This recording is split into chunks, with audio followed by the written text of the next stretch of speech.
How did you meet your girlfriend? Through work. What, through her work? What, you phoned up and said... We worked at the same place. Oh, you're right. Yeah. You're quite an enigma, aren't you? Could you give us more on that? At work. You met her at work. What, she came in selling sandwiches? She was going through the bins outside. What do you mean you met her at Why are work? you having an attack on me? You're the one who's sad and lonely. Oh, he's done you again. Yeah, but what I thought was interesting was I just scratched at him and he just went mental. Yeah, no, it's like a bear caught in a trap. It's funny, isn't it? You'll never learn. Come on. I think I've got SAD. What's that mean? That thing when it's Sade. when it's dark outside and you feel depressed. Oh, yeah. I think I've got that. But you're from Manchester, aren't you? Isn't it like pitch black there all the time? Isn't it like which countries? Is it Iceland where it's like dark all year? The land of the mole people. No. Yeah. I was telling Steve before. In fact, I'm not going to bore you with it. Go on. What were you saying about Wayne? Well, you bored me with it earlier. Can't you bore him with it? Yeah, it's only fair. What were we saying about what? Wayne King. Carl, play a record. Oh, that's disgusting, Carl. You're a pervert. Tickets for K-Fest. Right, go on. What's that? It's like a rock thing that's going on tonight. Right. If you're into that Welsh. Right, well, name some of the bands. Names of the bands. Nile. Go on. Right. That's one of the bigger ones. Mark Lanigan. Who? Not Lanners. Is Lanners playing? He's not really. Yeah. Mark Lanigan really playing there? I think so. God, who's that? What? Who's that? Who is Lanigan? Is he someone you went to school with? Who is Mark Lanigan? Who else is on? Who is Mark Lanigan? Is he the promoter? Is there a baguette-shaped gap left in their holdall? Before, let's make some bread that you can fit down your trouser leg. What? That's not true! No, it's not, I read it in Euston train station. I was waiting to go back to Manchester. Where did you read What, these? scrawled on the wall in graffiti? Yeah. Do you know Was it also meet me here for Cockfun at 12 o'clock? The upper crust sandwich shop, Euston Station. It's on the wall. Ages ago. Yeah. Only people with money had drinking or something. That's like one of my film reviews. Years ago. Welcome to History Now. Now, ages ago, only people with money had drinking or something. Keep going, Carl. Keep going. Like spirit and stuff. So they'd it's like businessmen. It's easy for you to say. This is getting to be cruel, isn't it? This is amazing. Yeah, go on. Why did you open your mouth, Carl? What were you hoping was the best that could happen? Because you were trying to make me look stupid before with the planet, so I'm not... Whereas you know... Yeah, go on, no, come on. Businessmen. Businessmen with money. I've got to drink and ching. The pigs come, if you like. Sorry? What did you say? What did you say? What did you say? When you do what, Carl? What? What did you say? No, what did you say? Because I don't want to have to go to the radio authority again. What did you say then? Just remember. We are going out live, Carl. Yeah, remember Tom Binns, right? What did you say? What I'm saying is, why were they shouting Vera? Because pigs don't come to the name, do they? Hey? I don't know the ins and outs of pig, have how to lure a pig into your trap. Can I just tell you some very, very interesting things about pigs? Please do. Right. One, everyone knows they have a corkscrew-shaped penis, right? A corkscrew-shaped penis. That's the tail, isn't it? Two, they can't look up. They can't put their head back and look up, right? Three, they can have a 30-minute orgasm. Rick, is it only pigs that have got a corkscrew-shaped penis? No, and landlords. Okay. Very handy. Right. And it was a Christmas play, and I managed to get a part in it. And, Did you audition? got a part in it, and I should have been playing the drums to the one about Kings. We Three Kings. Yeah. I was meant to be doing that, but Little Donkey came on, and it was one of those... What do you mean came on? That was like next up on the next song. Right. And it's one of them songs that you can't help sort of tapping along to. Yeah. Do you know like if I was to go yeah, you'd have to finish it with. Yeah. Do you know that they actually send that into space? Do they? And what, hoping that aliens will respond with that? Yeah. They do that because apparently it is one of them things that you can't help. What, even if you're an alien life form? Yeah. They know that, do they? Yeah. But anyway... What, because they watch Star Trek or something? Hello. Knock, knock. Yeah. No, seriously. Is it true, like, if you say no, knock, knock into space, they have to say, Oggy, oggy. Oh, that is great. Seriously. Oh, hold on, what's something out there? What's a little green fellow? That is great. Yeah, so anyway, That is Little Donkey is like one of them tunes that you can't, and I was there and I had the drumstick and I thought, oh God. The drumstick! I could feel myself. And anyway, just wanted to do it, yeah. I started going along and playing Little Donkey, which I wasn't meant to do, but it went down such a storm. Okay, the film review.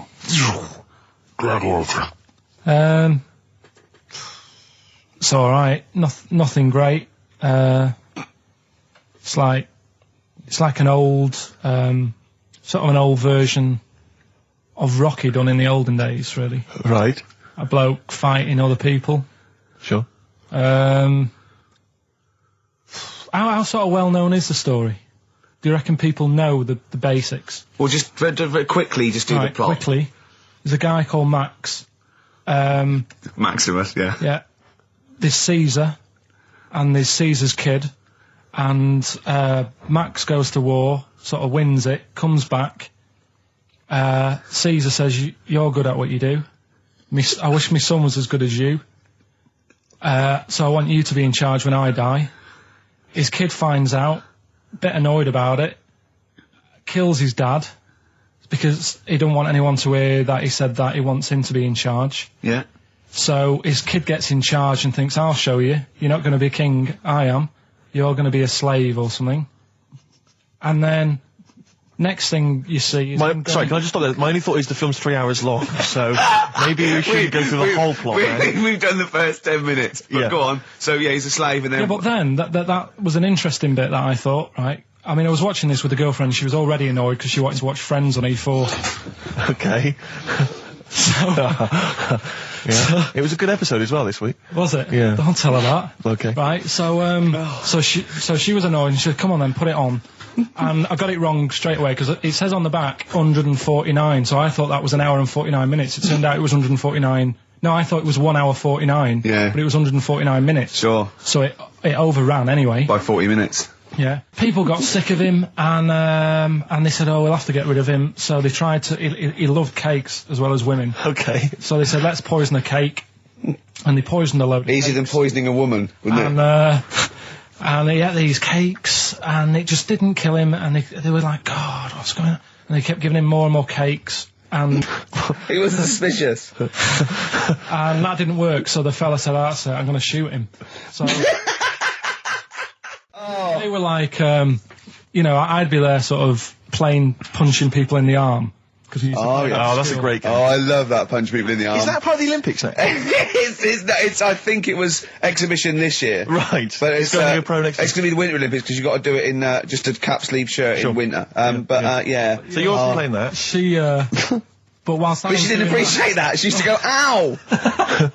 No, I always think whilst I was doing that, they were like the Charlie's Angels and they'd be sorting out a mission somewhere. Because they were really like, there was something about them that you thought, they're special. They were private detectives. What did it work for a man they never see? I don't know if you saw it. What did you make of Posh Spice's Warts and All documentary? Yeah, I saw a bit of it. What did you make of it? I mean, people are slagging them off, aren't they? Saying, she's daft and that, but... Don't you? She's... I think they're all right, honestly. Yeah, she's all right. I mean, I think David's really a decent bloke. Sure. Tell us the story. What have you learned? Do you want to ask some questions? No, not really. Just sum it up in a minute. What do you think? Can't do it in a minute. Well, can I ask some questions then? Where was he born? Austria. Tell us about his early life. Right, he was a young lad. Brilliant. What in his early life? Okay. Yeah. What's the name? His mum was his dad's second cousin, which is a bit weird. Yeah. That is weird. They had 5 kids. He's going, it's usually first cousin where I come from. Oh, that's unfair, isn't it? There's no need for that. No. What do you do in your leisure time?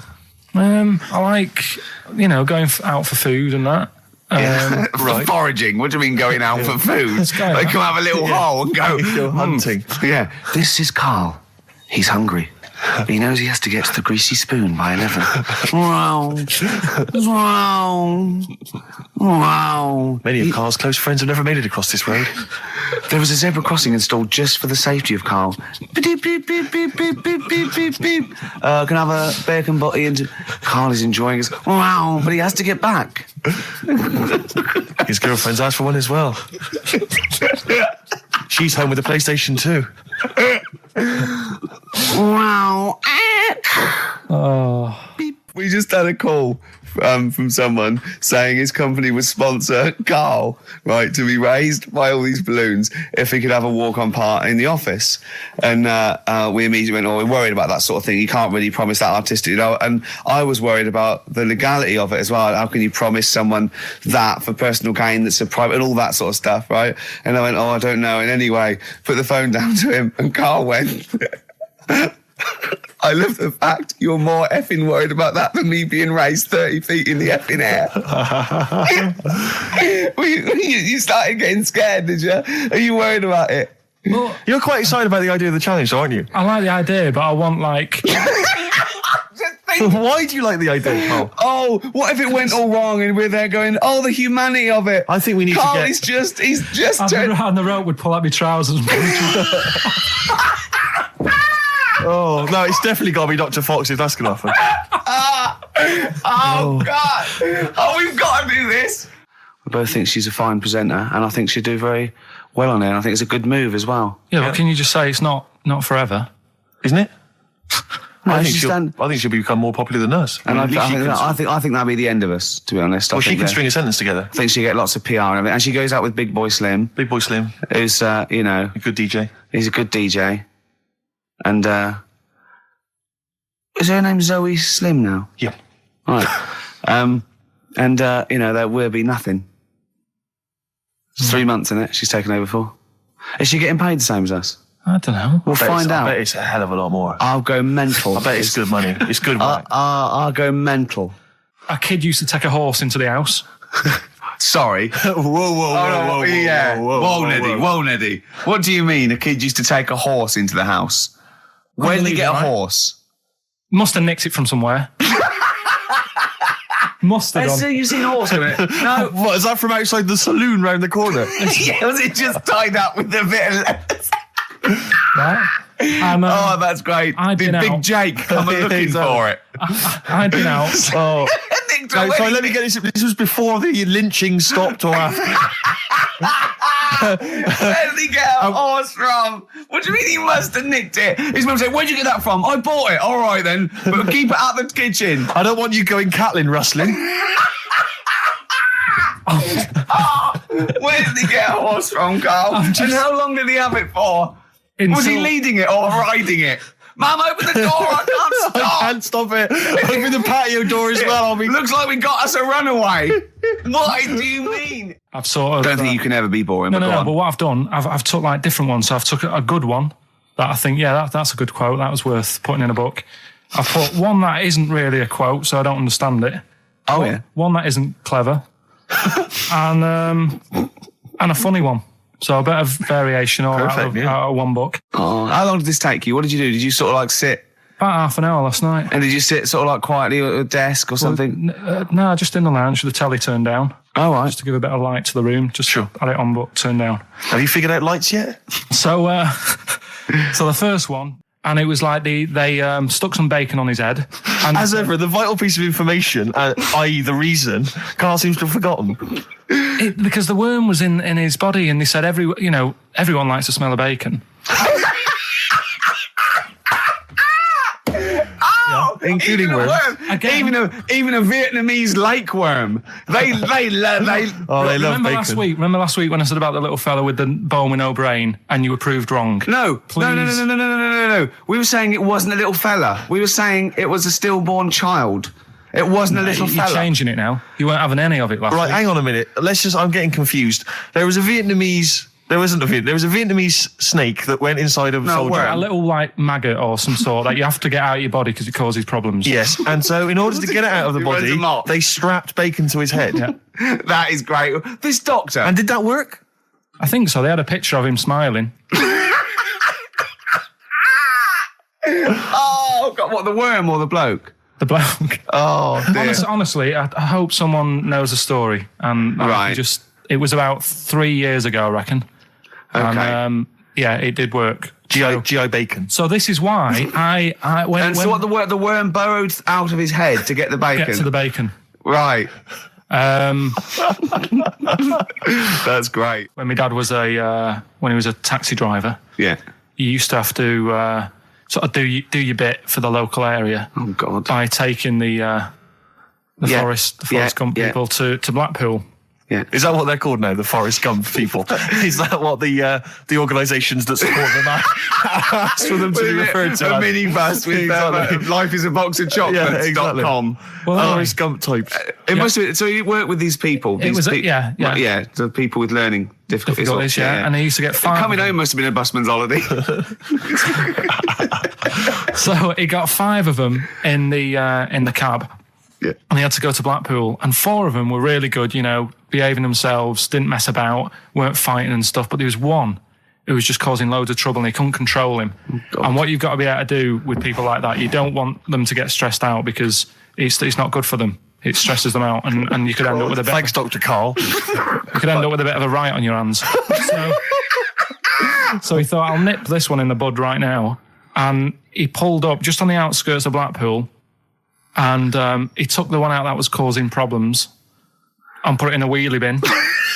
Oh, no. Oh, I'm sorry. I apologise. He did what? Oh, he did it for the good of the others. He put it in a wheelie bin. He was having a good time. He thought it was one of the rides. Can you stop saying it? He had another problem similar to it, where he had a little minibus, and it was his job to take a load of old women to the bingo hole, and it was miles away. And he took him there. There was no problem. About 10 old women in a minibus. One of them was causing trouble, so he pulled over it. No, right. So he took him there. Everything's fine. He dropped him off. They had a lovely night. Yeah. Right. They had a lovely night. Won a bit of cash. Coming back, it's a bit of a late night, and they all started moaning at him, going, "I want to be dropped off here. Take me there. I want to be dropped off first. I've got to get up early. Blah blah. My husband's expecting me. I'm already late. Take me here first. Take me there." And he just pulled up in the middle of nowhere, said, "Get out." And he made them get out, and they all called for taxis. They charged that company who was meant to be taking him home in the minibus, and he got the sack. My mate, Anthony, his mum called up my mum and said, I've got to meet up with you. I've got to have a word with you. And she said, "What about?" She said, "I don't want to talk about it over the phone." So she goes, "Oh, right. Well, yeah, come round tonight then." So anyway, my mum sees me. She don't want to be in an awkward position and be a bit embarrassed and what have you. So she sees me and she goes, "Right, Anthony's mum's coming round. What have you been doing?" Yeah. So I go, "Oh God." I said, I've been nicking stuff." So she goes, "Like what?" So not big stuff. I've had a few calculators and Mars bars and stuff. How many? I'll just work it out. Hold on. Works out at 7.2 per day. So, how many calculators do you need? So it was when that phase. You failed maths, didn't you? Everyone wanted a calculator. It was like a trendy thing, wasn't it? Right. Oh yeah. In Manchester a couple of years ago. Yeah. So anyway, so I told her all this, and I confessed to computers will make it there one day. I confessed to There's magic in the back of battery. Go on. Confessed to nicking all this stuff. She comes round. She only wanted to borrow some money. Brilliant. She said, "Oh, I don't like asking. I was a bit embarrassed to ask you over the phone, but can I borrow 20 quid? Oh, that's fantastic. And there's me. That's great. And it's similar sort of thing to yours. And did you? And he went, "Hold on, Mum, let's just work out the interest on that. I bank at 10%. She'll owe you £4.40. Yeah. Oh, so your mum was a loan shark. yeah. And did she mention? She went, I just with that other, because what I'm saying is presumably you got your mate in trouble. No. Right, No. She went, "No worries, I'll just go and get my purse. It's on the dressing table." Exactly. Yeah. Karl, do you want a cigar? Well, quite. Yeah, but what is exciting surely is the razzmatazz and the brushing shoulders with the rich and famous. I'm not into that. You're not? No. I don't feel you're going to appreciate this like we thought. It's weird because Suzanne said to me this morning, who would you like to meet there? Yeah. Is there anyone who you can get close to and it's like, God, I really admire your, big fan of yours or whatever. And it's me and Steve, so you're here now. Well, I really admire your big fanny. I didn't. What did you say? What did you say? You know, if you're a big fan of it. Oh, right. Oh, right, yeah. And, Sorry. there isn't anyone, really. Do you know what I mean? Isn't there? You know, you two are all right. Thanks. Jonathan Ross, is he going? He might do, I don't know. But hang on, wait a minute. Like I can't help but feel we could have exploited this more. We could have maybe run a competition to let someone win. Yeah. You know, if you're not going to appreciate it, Carl. Yeah. Are you going to get a trouser suit? Are you going to get a ladies' trouser suit? I just think then, if you go sort of like looking macho and walking down with him, you know, they know that you're not really partners. And I just think it's a slap in the face for BAFTA. That's true enough. No, it doesn't matter what you wear, though. Look at Elton Can't John's. you mince a little bit? Can't you at least sort of walk a little bit mincy? Because you've got such a macho sort of mank walk. Elton John's fella doesn't look gay and stuff he wears and that, does he? Do you know what I mean? It means nothing. No, but that's because Elton's doing the work for him. No, but... By dressing as like some kind of restoration dame. Yeah. Right. Go on then, Carl. Second one, then.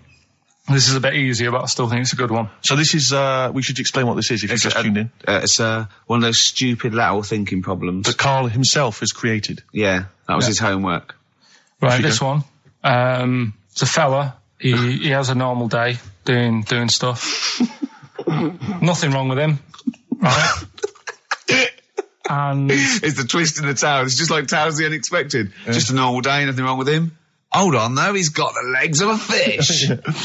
Go on. So, that's why he's been hiding his legs. So Go on. He does his The normal... legs of a fish. Sorry, Carl, carry on. He has his working day and that, Yeah. and then he gets a bit tired. Goes to bed. He puts the light on, leaves it on, goes to bed. Oh. That's crazy. That's mental. I can't think what's happened. Anyway, here's Radiohead. Right, okay. What? The question is, why does he put the light on when So he's a going man, to bed? he's had a normal day, he's come home from work. Is that right? He's come home from work or he's not been working? Yeah, he's just been out? no, it's been working and stuff, I think. You think? You've made it up, Carl. You can decide. So is the question is, why has he put the light on when he's asleep? There's a reason that he's put the light on when he's asleep. Has he gone to sleep? No, Carl, don't shrug. You're meant to answer these questions. He put the light on before he went to bed. Yeah, and the question And you're he's asking gone me to is sleep, why? What's the scenario? And the light's on and Yeah. that, but he's gone to sleep. Yeah. He started reading and then he fell asleep. No. Did he intentionally, for some reason, put the light on? Every night. It's mad. Sounds mad. That's Carl, doesn't it? Every night he does it. Yeah. He puts the light on when So- he goes to on sleep. it, goes to bed. Carl, is the point of this, he puts the light on for a very good reason. Not for us, but for some people. He's blind and it's always been on and he thinks he's turning it off, but it was on in the day and he thinks he's turning it off, but he's turning it on because he's blind. That'd be stupid. That works. No, that works great, Rick. Yeah. Thank you, Carl. So you've got to come up with what... Hang on. If What? you're blind, why would you put a light on? No, he thinks it's off. Yeah. But why would he turn it on anyway? Just think so he doesn't get burgled, so people know he's in because he can't see him. So he just he puts the light on when he's there, then he turns the light off when he goes to bed, so people think it's fine. But he's got it out of kilter, and actually he's walking around in the dark all day. I don't believe that if you're blind, you turn your light on. I don't think you'd be living on your own, would you? I'm not having that for a Do second. blind people live on their own? For a second. Well, some people do. Lonely blind people live on their own. No, if you got bad eyes. Any of them women? Are there any blind women who are living on their own? Rick? Well, never mind your concern for the partially sighted or sight impaired people coming to London. Get on with this. Yeah. So there he is. Yeah. It's like, a bit tired. Yeah. Just put the light on. Get to bed. Yeah. So he turns the light on and he goes to bed. Yeah. Oh. Should we play a track? He's not sleeping on the job. He's a lighthouse keeper. Well done. Is he a lighthouse That's not keeper? it, Carl. He's a lighthouse keeper. Right. Why wasn't the light on all the time? Because it's light in the day. You idiot. Play a record. What? Play a record. You're a buffoon. No, actually, the light isn't on in the day, is it? No, Rick? it's not. I think you're the buffoon. Yeah. Carl has won!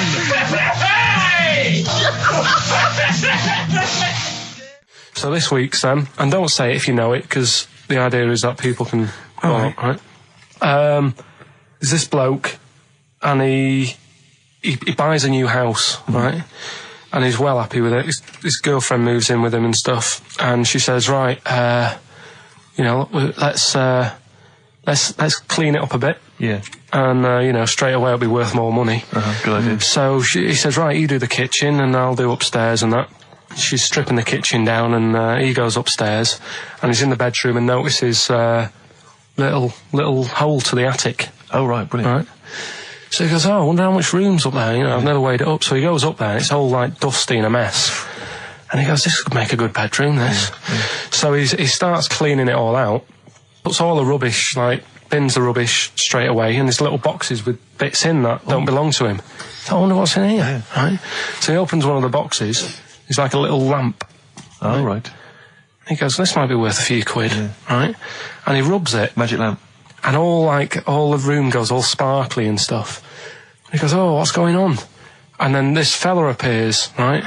In a nice sort of pair of 501s. Right. And he says, what do you want? I know already. So all the first bit is irrelevant. Yeah, but it's about building the story, isn't it? So don't say anything. You think you know it. Steve, do you know it? I don't. So I just quickly recap the end there. I almost missed the end. So there you go. He's in the attic, right? His missus is still downstairs. She's not up there. Okay. Right? He's on his own. And he cleans this lamp, right? Yeah. And this fella appears out of all this smoke, and he's wearing a nice pair of 501s, and he's wearing a shirt, and there you go. What's the song? What song are you thinking of? The lines are going mental. Because it's so easy. Let's play a record, Carl. We'll come back and we'll find out if anyone's got that right. That's a great one, Carl. Really. Right. Did you just come up with that? Literally in the last 10 minutes. Genius.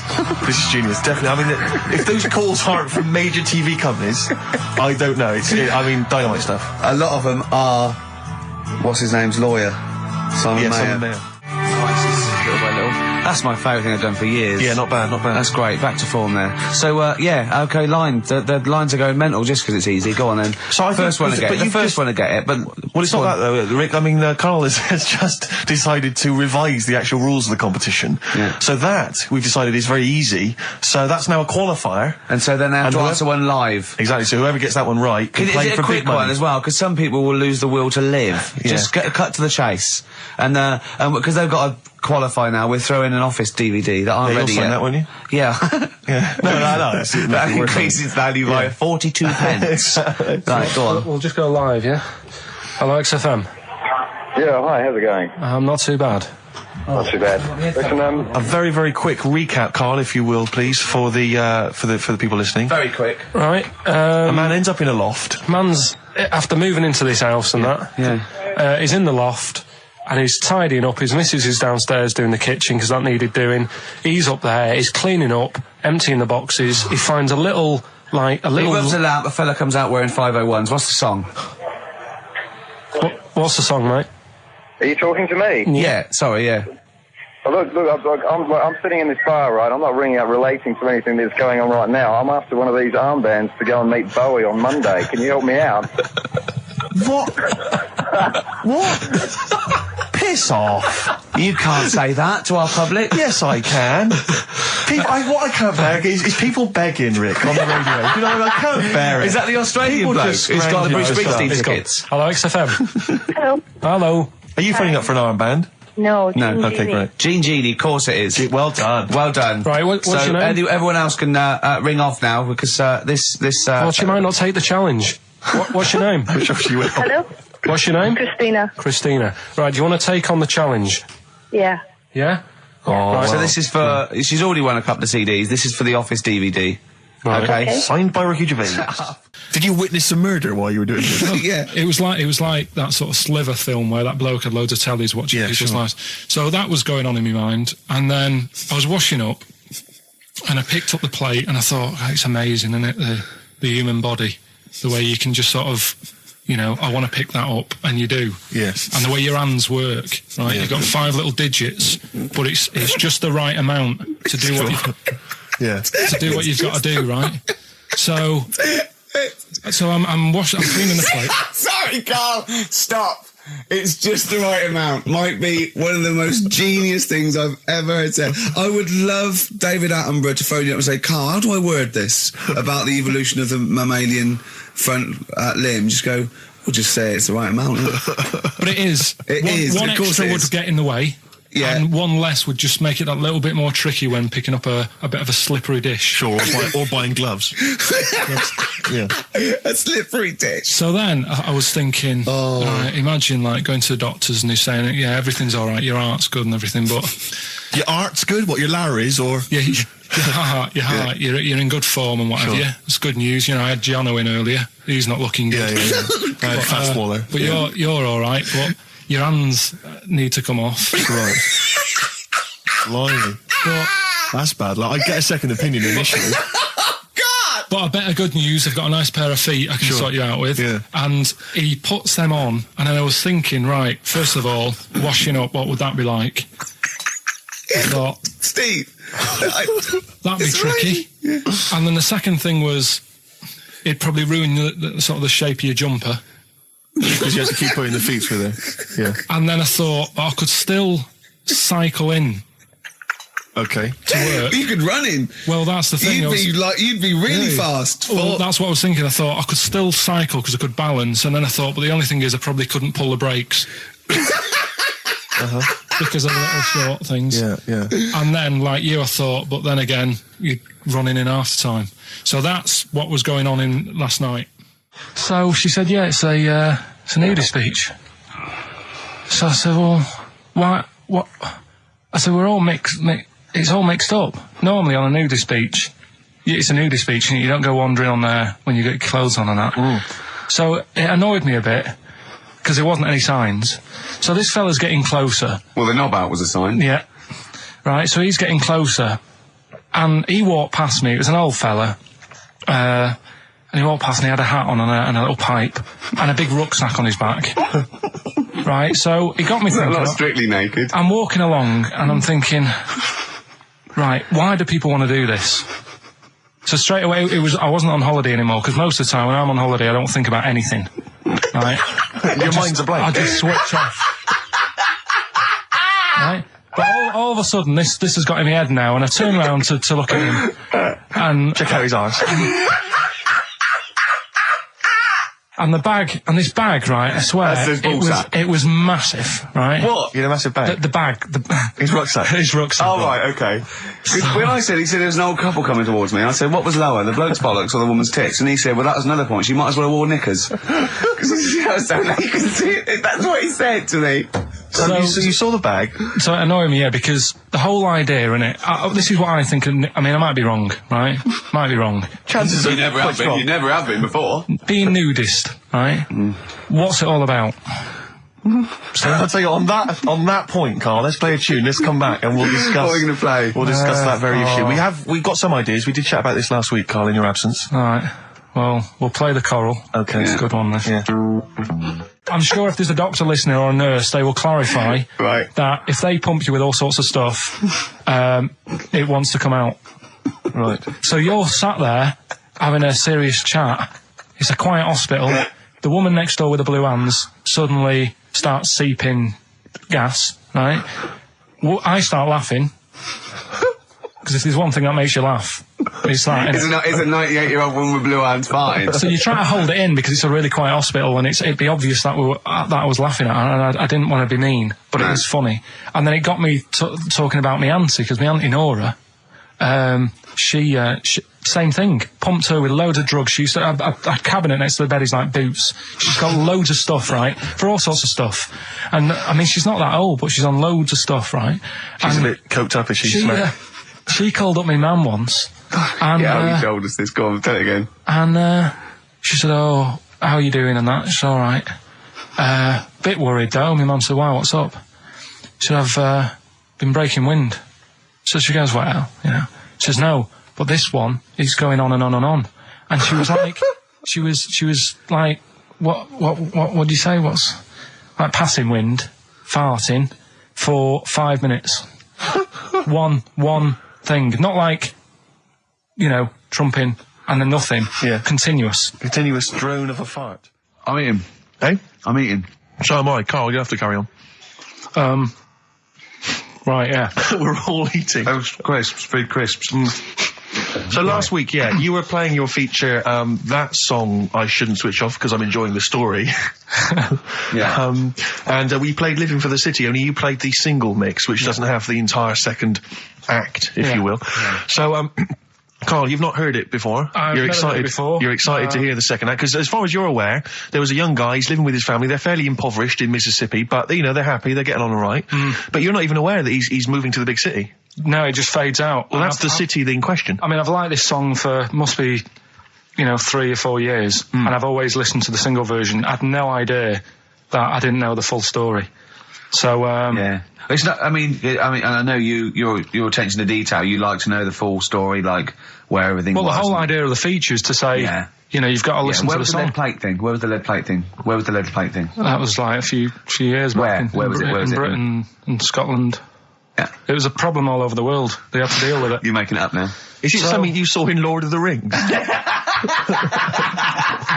Yeah. Right. So anyway. Yeah. So the Lion and the Witch, go on. Go on. So far then, what did we learn in this story from We Stevie learned so Wonder? far from Stevie that there's a young lad, he's got a family, he's fairly happy, except they're very poor, and they struggle to get by, but they're happy and they're doing it anyway. He's moving to the big city. Carl, this is the bit you didn't realise. Just play the track. Okay, here we go. So this is halfway through. This is now, halfway through the tune now. This is, you've not heard this before, have you? Let's go. Sorry, I accidentally played an episode of Kojak. By mistake. We were going to play a song. Carl, what did you make of that then? Yeah, what's happening there then? Eh? He was living with his family, he was fairly impoverished. He went He's on a moved bus, to the new... bus he was on, was it? Right, so what's your take on it, Carl? After hearing that, what I've worked out by it, the first part that we heard last week, everything's alright, but it's not that great living in Mississippi, right? So he goes, I'm going to go to New York. There's plenty of work there. Yeah. They'll sort of accept me as, and everything. So he goes there, and the weird thing is, he's hardly, been in New York for a second. He gets on a bus, all of a sudden some copper's arresting him. He's like, what's going on? And then he's got 10 years. I mean, what you can't hear, because the levels are quite bad. I mean, I work with sound. I can't really hear what's going on. You're criticising Stevie Wonder, I'm sort of guessing that he didn't pay his bus fare or something.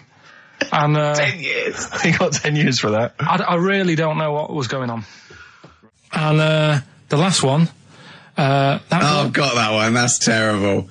That's terrible. Okay, quickly. Oh, God. And the last one is that bloke who does... Come on! It's making me laugh. Come on, Carl, be professional. Right, the last one. Right. I can't do it, it's making me laugh. Oh, come on, I'll come and read them then. No, hang on, Come on, Carl. Right, here we go. They don't do this on Blockbusters on TV, do they? No, come on. That bloke who does sport on telly. He's got a little kid, right? Initials DC. What? Is that, I'm was that the completely clue? confused by that. Was that the clue? Yeah, that bloke who does sport on telly. Yeah. He's got a little kid. Initials DC. Okay, is that a band? Or an artist? It's I'm not A gonna tell you. cheese. I'm not This is gonna a tell you. well-known sandwich. Is it? What is it? Is it a band or an Right, artist? so just quickly recap. That's, Okay. it's a Come B. on, Carl. Right, Come on. quick recap. The first one is B. I don't think them birds should be around in this area. Right, that's B. Right. Second one, he doesn't like women, yet he's got a few kids. It's a bit weird. That's PD. And the final one, that bloke who does sport on the telly, he's got a little kid. Right. DC. All right, and it's ricky.gervais at xfm.co.uk if you want to enter for Hellraiser. Oh, I'll tell you what, continue to do a little theme of some old stuff people haven't heard of. If you're under 30, you probably never heard of this band. It's also a new thing I want to introduce. It's Show Up Camfield. Camfield talks the talk, he doesn't walk the walk. He doesn't play some rock classics on his show because he's scared. I'm going to play the tracks that Camfield's too scared to play. This is Kansas and Carry On Your Wayward Son, alright? Kansas. Carry on your wayward son.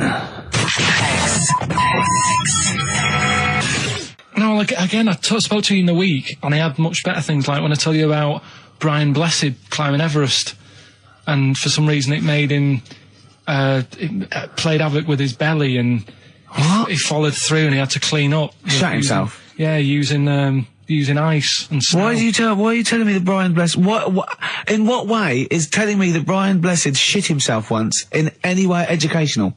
Because I was saying how he was climbing Everest, right? Right. I give it to him, he's an actor and that, but he gave that a go.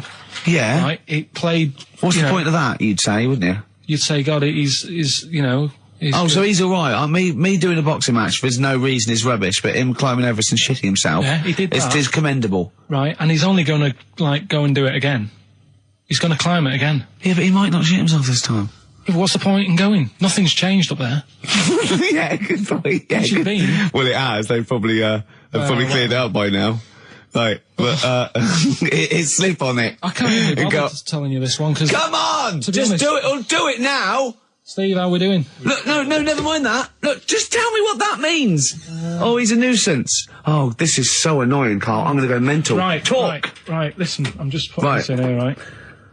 Right, nuisance is a bit of a nuisance. Yeah. Apparently, Yeah. the old fella who used to hang people.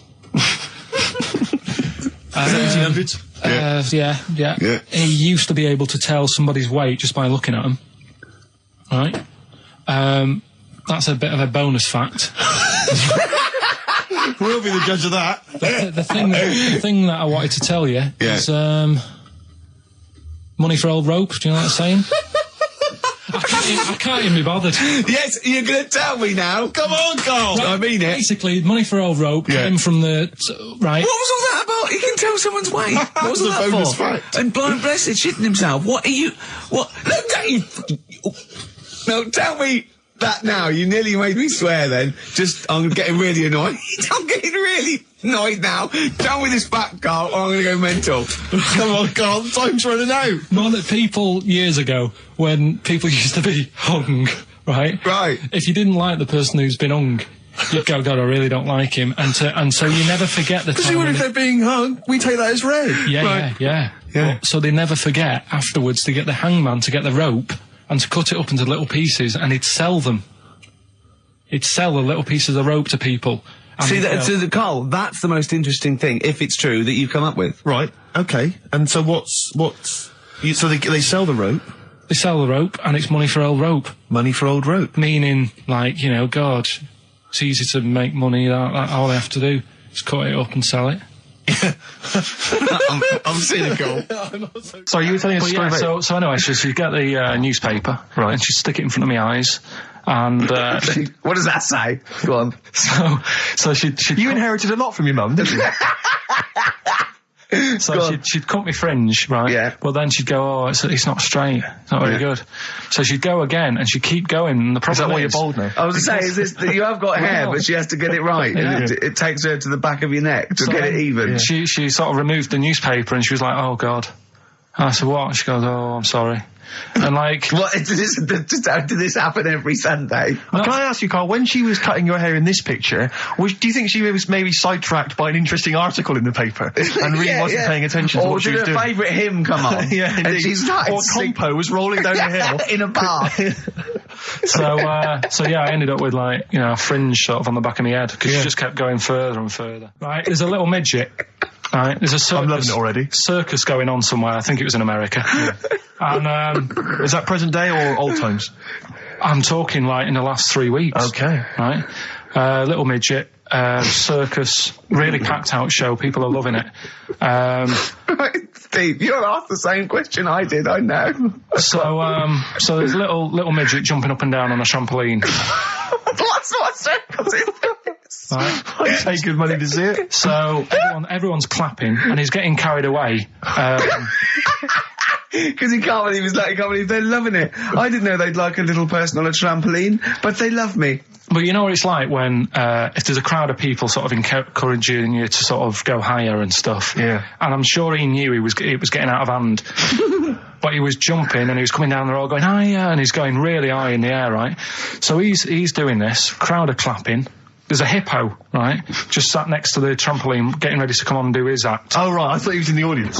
Getting ready to do his act, Steve. So the He's a hippo's- ventriloquist. What do you mean he's sitting by the trampoline waiting to do his act? Because it's Why does he sit in the dressing room and they go, 5 minutes, Mr. Muss, 5 minutes, Mr. Muss. So anyway, right, so the hippo's there. He's getting annoyed, is he? Because the midget's He's going, how can I follow this? This is really annoying. They're going to be, no. So He's thinking, he's already done the trampoline, my pogo stick act is never going to work.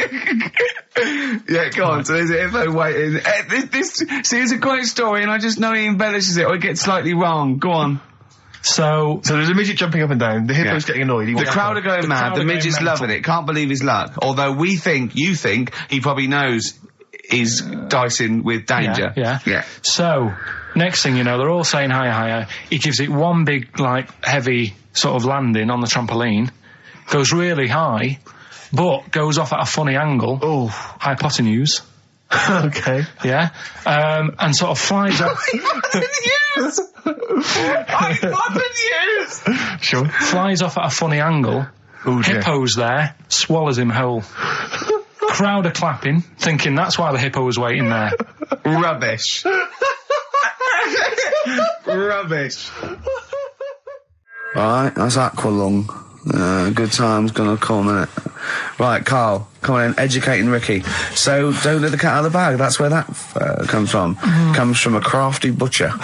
Right, go on then. So the next little headline is Wash Up With You. What's up with you? Go on. You want to know about that? Yes. It's a survey that they did. This week. They. Yeah, some university did some survey. Brilliant. Did a world test on washing up. Yeah. And each country were given 140 pots to clean. Brits were the quickest. Yeah. Yeah. Turkey were the slowest at washing up. The Turks. It's not because the little fellas that work in the kitchens with no... Is it? They can't reach. Spain were the cleanest, and the Germans were pretty good as well. So I don't know where to start with this. Honestly, Steve, I don't know where to start with that. Look at his face. It was really light, right? We've had the parrot, right? These are things that I found the parrot, right? I've told you about the dog in the car wash. Right, you didn't tell me about that. You said there's a car wash for a dog. That's all you told me. Yeah, the but parrot, you said there's a parrot. What? It's a problem at funerals. Yeah. That's nothing. That's nothing. Do you understand? And They used to eat cats. what else have we got? Travis on XFM 104.9 on Ricky Gervais with me, Steve Merchant and Karl Pilkington. We're doing Educating Ricky. Right, final one. Come on, Karl. Right, what was it? It was why don't they just get a diary or some paper or something to write on? Yeah. Because snappy. I couldn't think of a heading for it. It's basically Go on. people who have tattoos. I've never understood it. Right, that they have something put on their arm. Right, sorry. Have we started the educate? Is this part of it? Are you educating me? This is something that will be useful in my life that I didn't know about. Yeah. Go on then. No, it's just that they've got a machine out, right, that does tattoos. Tattoos. You come up with a design you want, and you sort of this machine scans it, and you put your arm in this thing, and you press print or whatever, and then it does the tattoo on your hand or on your What, arm. like loads of little needles that follow a pattern? Yeah, The computer, is it? basically, yeah. Is it a real tattoo? It's a proper It's a proper one. The fella said, Well, as long as it goes out, it pierces the skin with a. I just wondered if it's one of those kind of, those kind of... No, it must be lots of little needles or a moving needle that can go Sorry, along but it. how is this cleaned, like, in between each person? dunno, probably, I don't know. Well, no, as long it's only that if it's one needle, it's just the head, isn't it? If it's one needle that moves, does it like like loads of little? What are we gaining from a machine doing it? Just because they're not going to sort of mess it up. But hold on, how do you keep your arm still? Because your skin moves slightly. So the machine it's won't. sort of strapped to your arm. Right, And so the it's fella, spread- the so- fella said that the tricky thing was in all this, it was the fact that, nobody would let him test it out on anyone else, so he had to do it himself. But did it work? Because the thing is with a tattoo Yeah, it artist, works, they can see when your skin's moved and they can see what they've done and they keep wiping it and looking. Whereas a machine's just got to trust itself. Yeah. So I think one needle could go wrong. If it was a lot of needles that it just came down, like, 1,000 needles that was an imprint. Yeah. But No, obviously I'm asking someone who hasn't delved any further than there's a machine that can give you a tattoo. That's all you've got at the moment, isn't it? Well, yeah, basically. That's all you've got. I mean, that's what I've got because I'm not a fan of tattoos. I don't. But where did you read this again? This was Internet? This was on the internet. Yeah, it was. Yeah. Okay. And I just don't understand why people do it. That's what got me attention. Because me. Sorry, what have I learned from this? That if you wanted to get one, you can get one done by a machine now. Well, you'd think it beat Bughead, wouldn't you? What? Well, you'd think it beat Bughead, wouldn't you? You'd think it beat No, you'd think it be. Yeah. You'd think it'd be Buggered, wouldn't you? Bughead. Bughead. This can't be. If this is anything with a bug living without a head, I'm not interested because we've done it. All you've done is Well, fun. let's just do what a cat out. So it is that. Do I do that give one us the first? Bughead one. Which one are we No, doing? do the Bughead one. Right, well, the The bug-head one. Well, we've talked a lot about animals and that, haven't we, without heads. Surprisingly, we have. I think a disproportionate amount on it. If you're a new listener, and this is the first time you've listened, you'd be surprised. Yeah, we've done all that. We've covered worms, the way if you cut their head off, it grows back if you don't cut too high above its neck. We've covered The chicken. the fella who blinked. Yeah. I can't go into it again. Right. Let's not go into it again. We've had the chicken with no head that lived for 8 months. Yeah. And we've had And we've had the cockroaches. cockroaches living for a week without an egg. Right, okay. Well, it's a bit more on the cockroach front, really. Right. They've found, right, that if you get a cockroach and you cut its head off, right, and then you find a cockroach that's still got its head, but it hasn't got any legs, Right. right, it's not over for both of them, right? Because what you can do, you get the one that's got the legs Right. with no head, sort of running around, get the one with the head, sit it on top of it, Right. get a little tube Okay. so that the fluids... So is this auntie's go out of the Let him room? finish. This is like Blue Peter. Let him You could get this for Christmas. Right, you get Yeah. a little tube, you sit that on top so the bodily fluids are still running between the two. Right. The head of the one on the top will control the feet of the one on the bottom. Okay. What about Good. And will it continue to live? that? Yeah. Okay, you don't know that for sure, do you? You're just guessing. That was just a No, question out of the blue he wasn't expecting. Well, what do you think of that? Good, yeah, it's great. Yeah, just a primitive nervous system that can, yeah. Did you expect us to be more impressed and excited by that?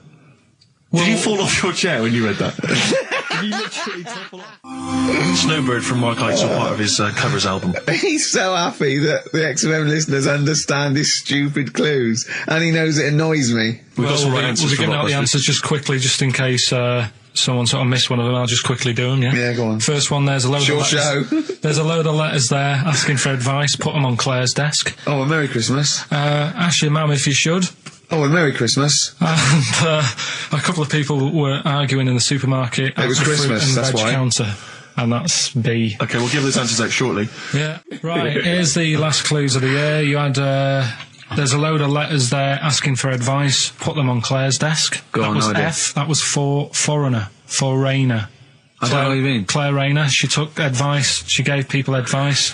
So that's a foreigner. That is shit. Right. I'm sorry. That might be Christmas. That is absolute A garbage. lot of people got the right answer. I know, well, that annoys me even more. Number The two. second one, ask your mum. Foreigner. Yeah. Foreigner. Second one, ask your mum if you should. That was S. That was Shalimar.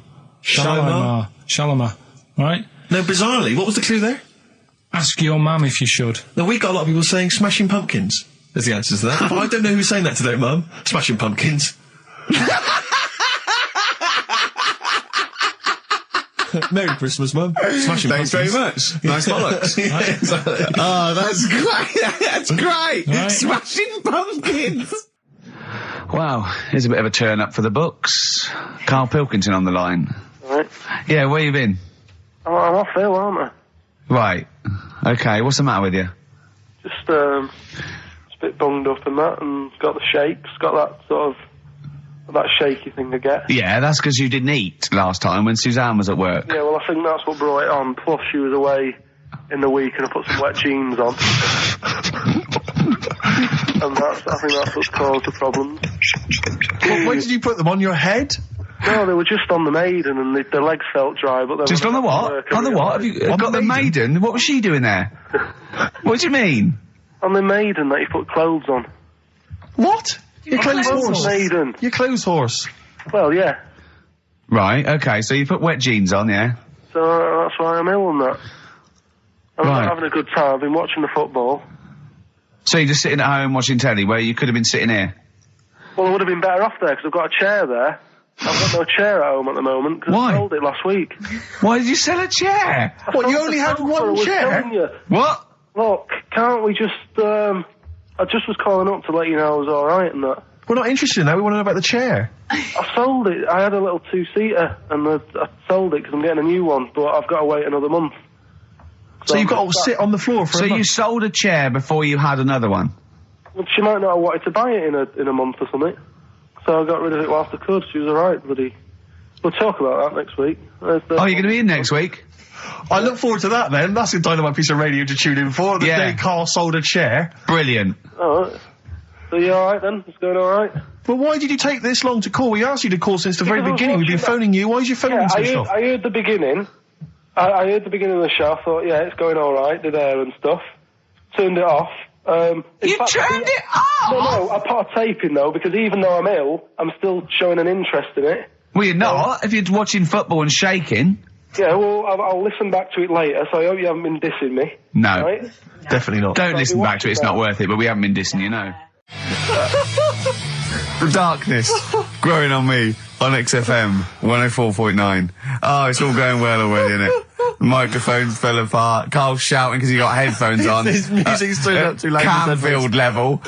God, it got pre-out. Look at him giggling. Look at him. Look at him laughing. That's so funny because I got a letter here from who was it from?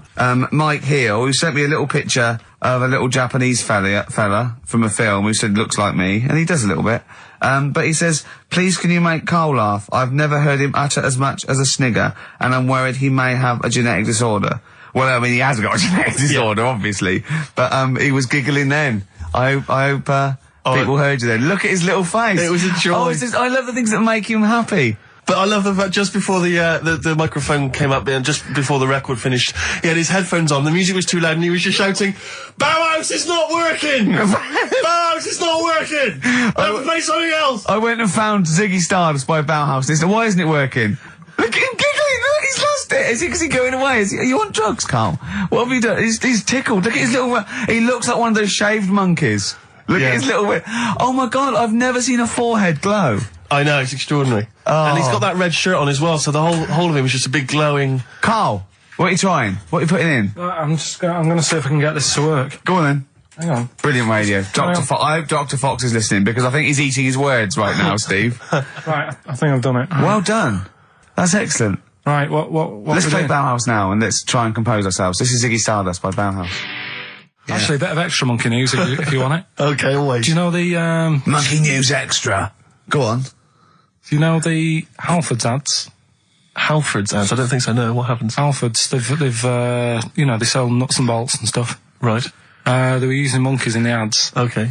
Um, Yeah. And what happened? packet. Don't they sell bikes, Halford's? Well, mainly. Bicycles and motorbike stuff in that. Okay, so they're using monkeys in the advert. What happened? I can't handle it. What? I can't do this. Look at What? him. Look at him. I don't care what he's doing. Well, basically, right, they've, there was a load of hassle because they were using these monkeys in this Halfords advert. Yes. Right. And what happened? Get to the point. It turned out there wasn't a problem because they were mechanics in the first place. Well, they were monkey mechanics. Yeah. What are you talking about? Mental. What are you talking about? That's not a story. Right, anyway, listen, let's get back onto They were it. mechanics in the first place. Right, listen. Right, so they're making this documentary. Right? And stumble across a little gang of, Come on! Just... Get on with it, please. Little gang of monkeys. That's Yes. the first time I've ever laughed, I'll hear that. I know. Well, brilliant. What do you want, a cake? Come on. Can we play a song? Oh, I don't understand what is wrong with you, you freak. It's making me laugh. Just tell us the story. Alright then, alright. So anyway, right, so there's this documentary being made. They found a little gang of monkeys. Right, play a song. I don't know what's going on here. I apologise. It's just if you were looking forward to monkey. Got to hide your love away. According to the Beatles on XFM 104.9. I'm Ricky Gervais with me, Steve Merchant. Right, Carl, come on. where Monkey were we? News. Where Everyone's we? composed. The jingle, please. Oh, chimpanzee that Monkey News. Excellent. Okay. Right, where were we? We would just start again. There's some people making a documentary. For what? Okay. Making a documentary in the jungle and that. Right. Stumble across a little gang. Okay, come on. Alright. A little gang of monkeys. Yeah. Oh, come on. So the camera crew are there filming it. Yes. Everything's going normal. It's all fine. Nothing odd about it. Okay. They're not running a restaurant, they've not got any barber shops, nothing. No. Just regular monkeys going about their business, yeah. So anyway, What normally happens is the monkeys sleep with the partner. They already do what? They don't sort of sleep around in that. Once they find a girlfriend or the boyfriend or whatever, they stick with them, right? Okay. But anyway, they were watching this one, right? And it's going around a bit, sleeping around. Oily. And it was getting fatter. They thought, this is a bit odd. Yeah. Right? So, followed it round. And, see it having it away. Turns out, little prostitute.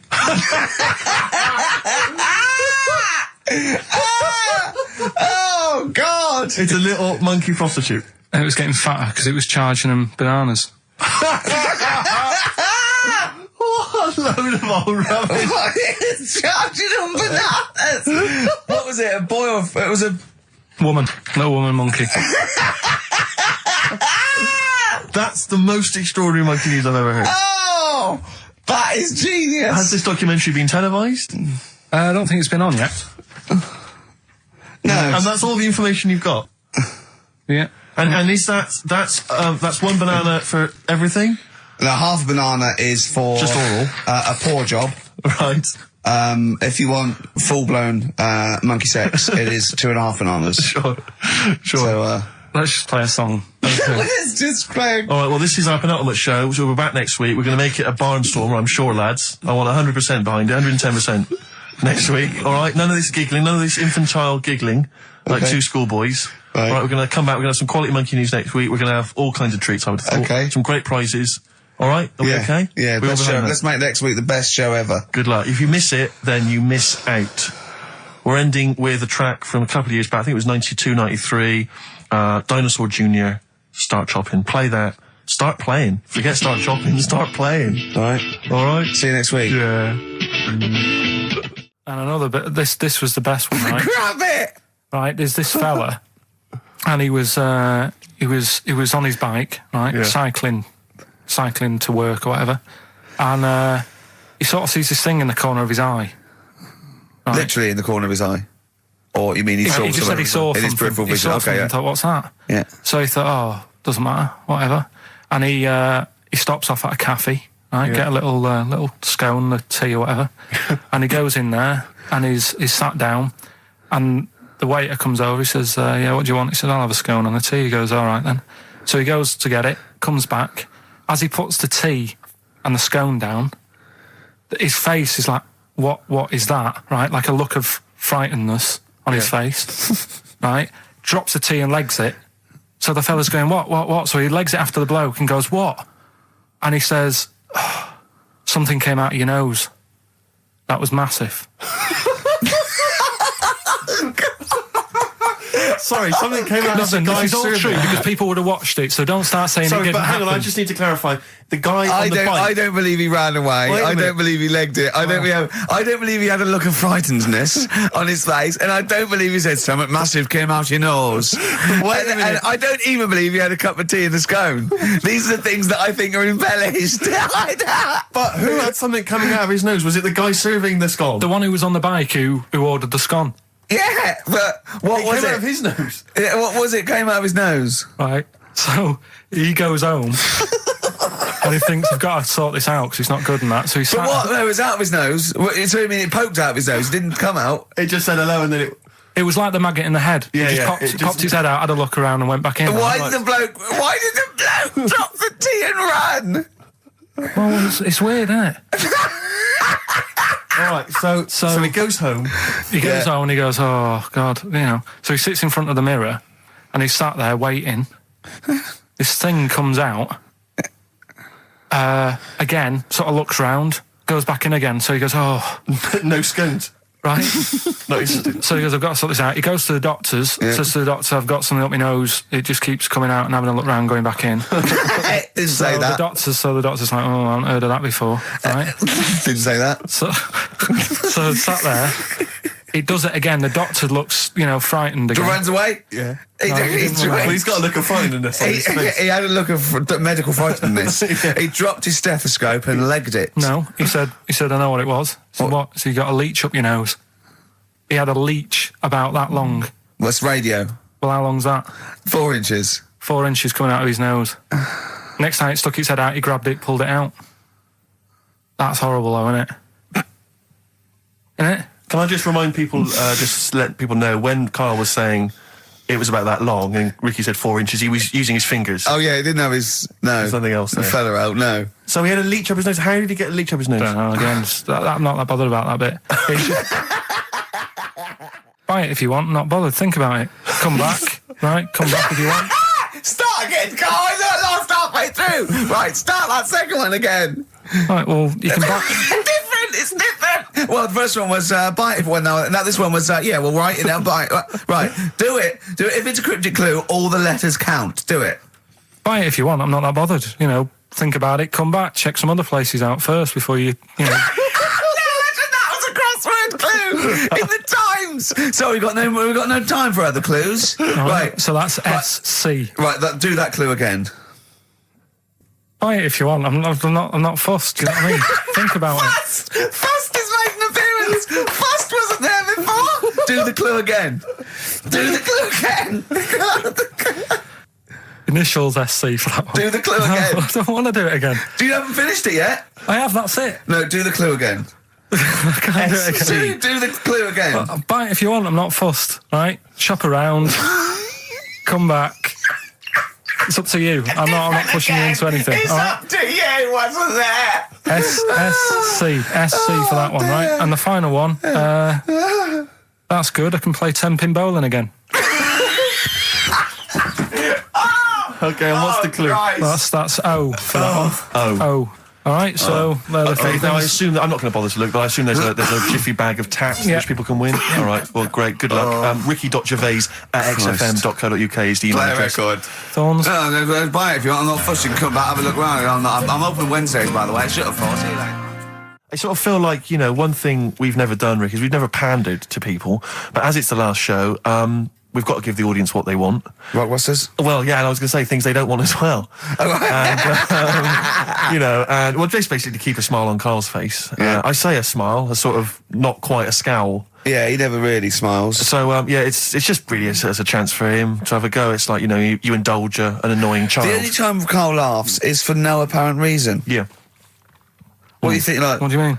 well, sometimes you'll go, and I know you'll be thinking of what a monkey could do. Yeah, it's like people who've had electroshock therapy. Yeah! Oh, it's such a tied down biting on Exactly, something. yeah. Biting on a big leather pad. If you got like a bulb, Jesus. I know, you don't think about the cryptic clue is that every syllable counts. He says it different every time he says it. There'll be something different. Look, go on then. right? So if you get a bulb, right? A bulb what? A bulb. A bulb. What's a bulb? What's a bulb?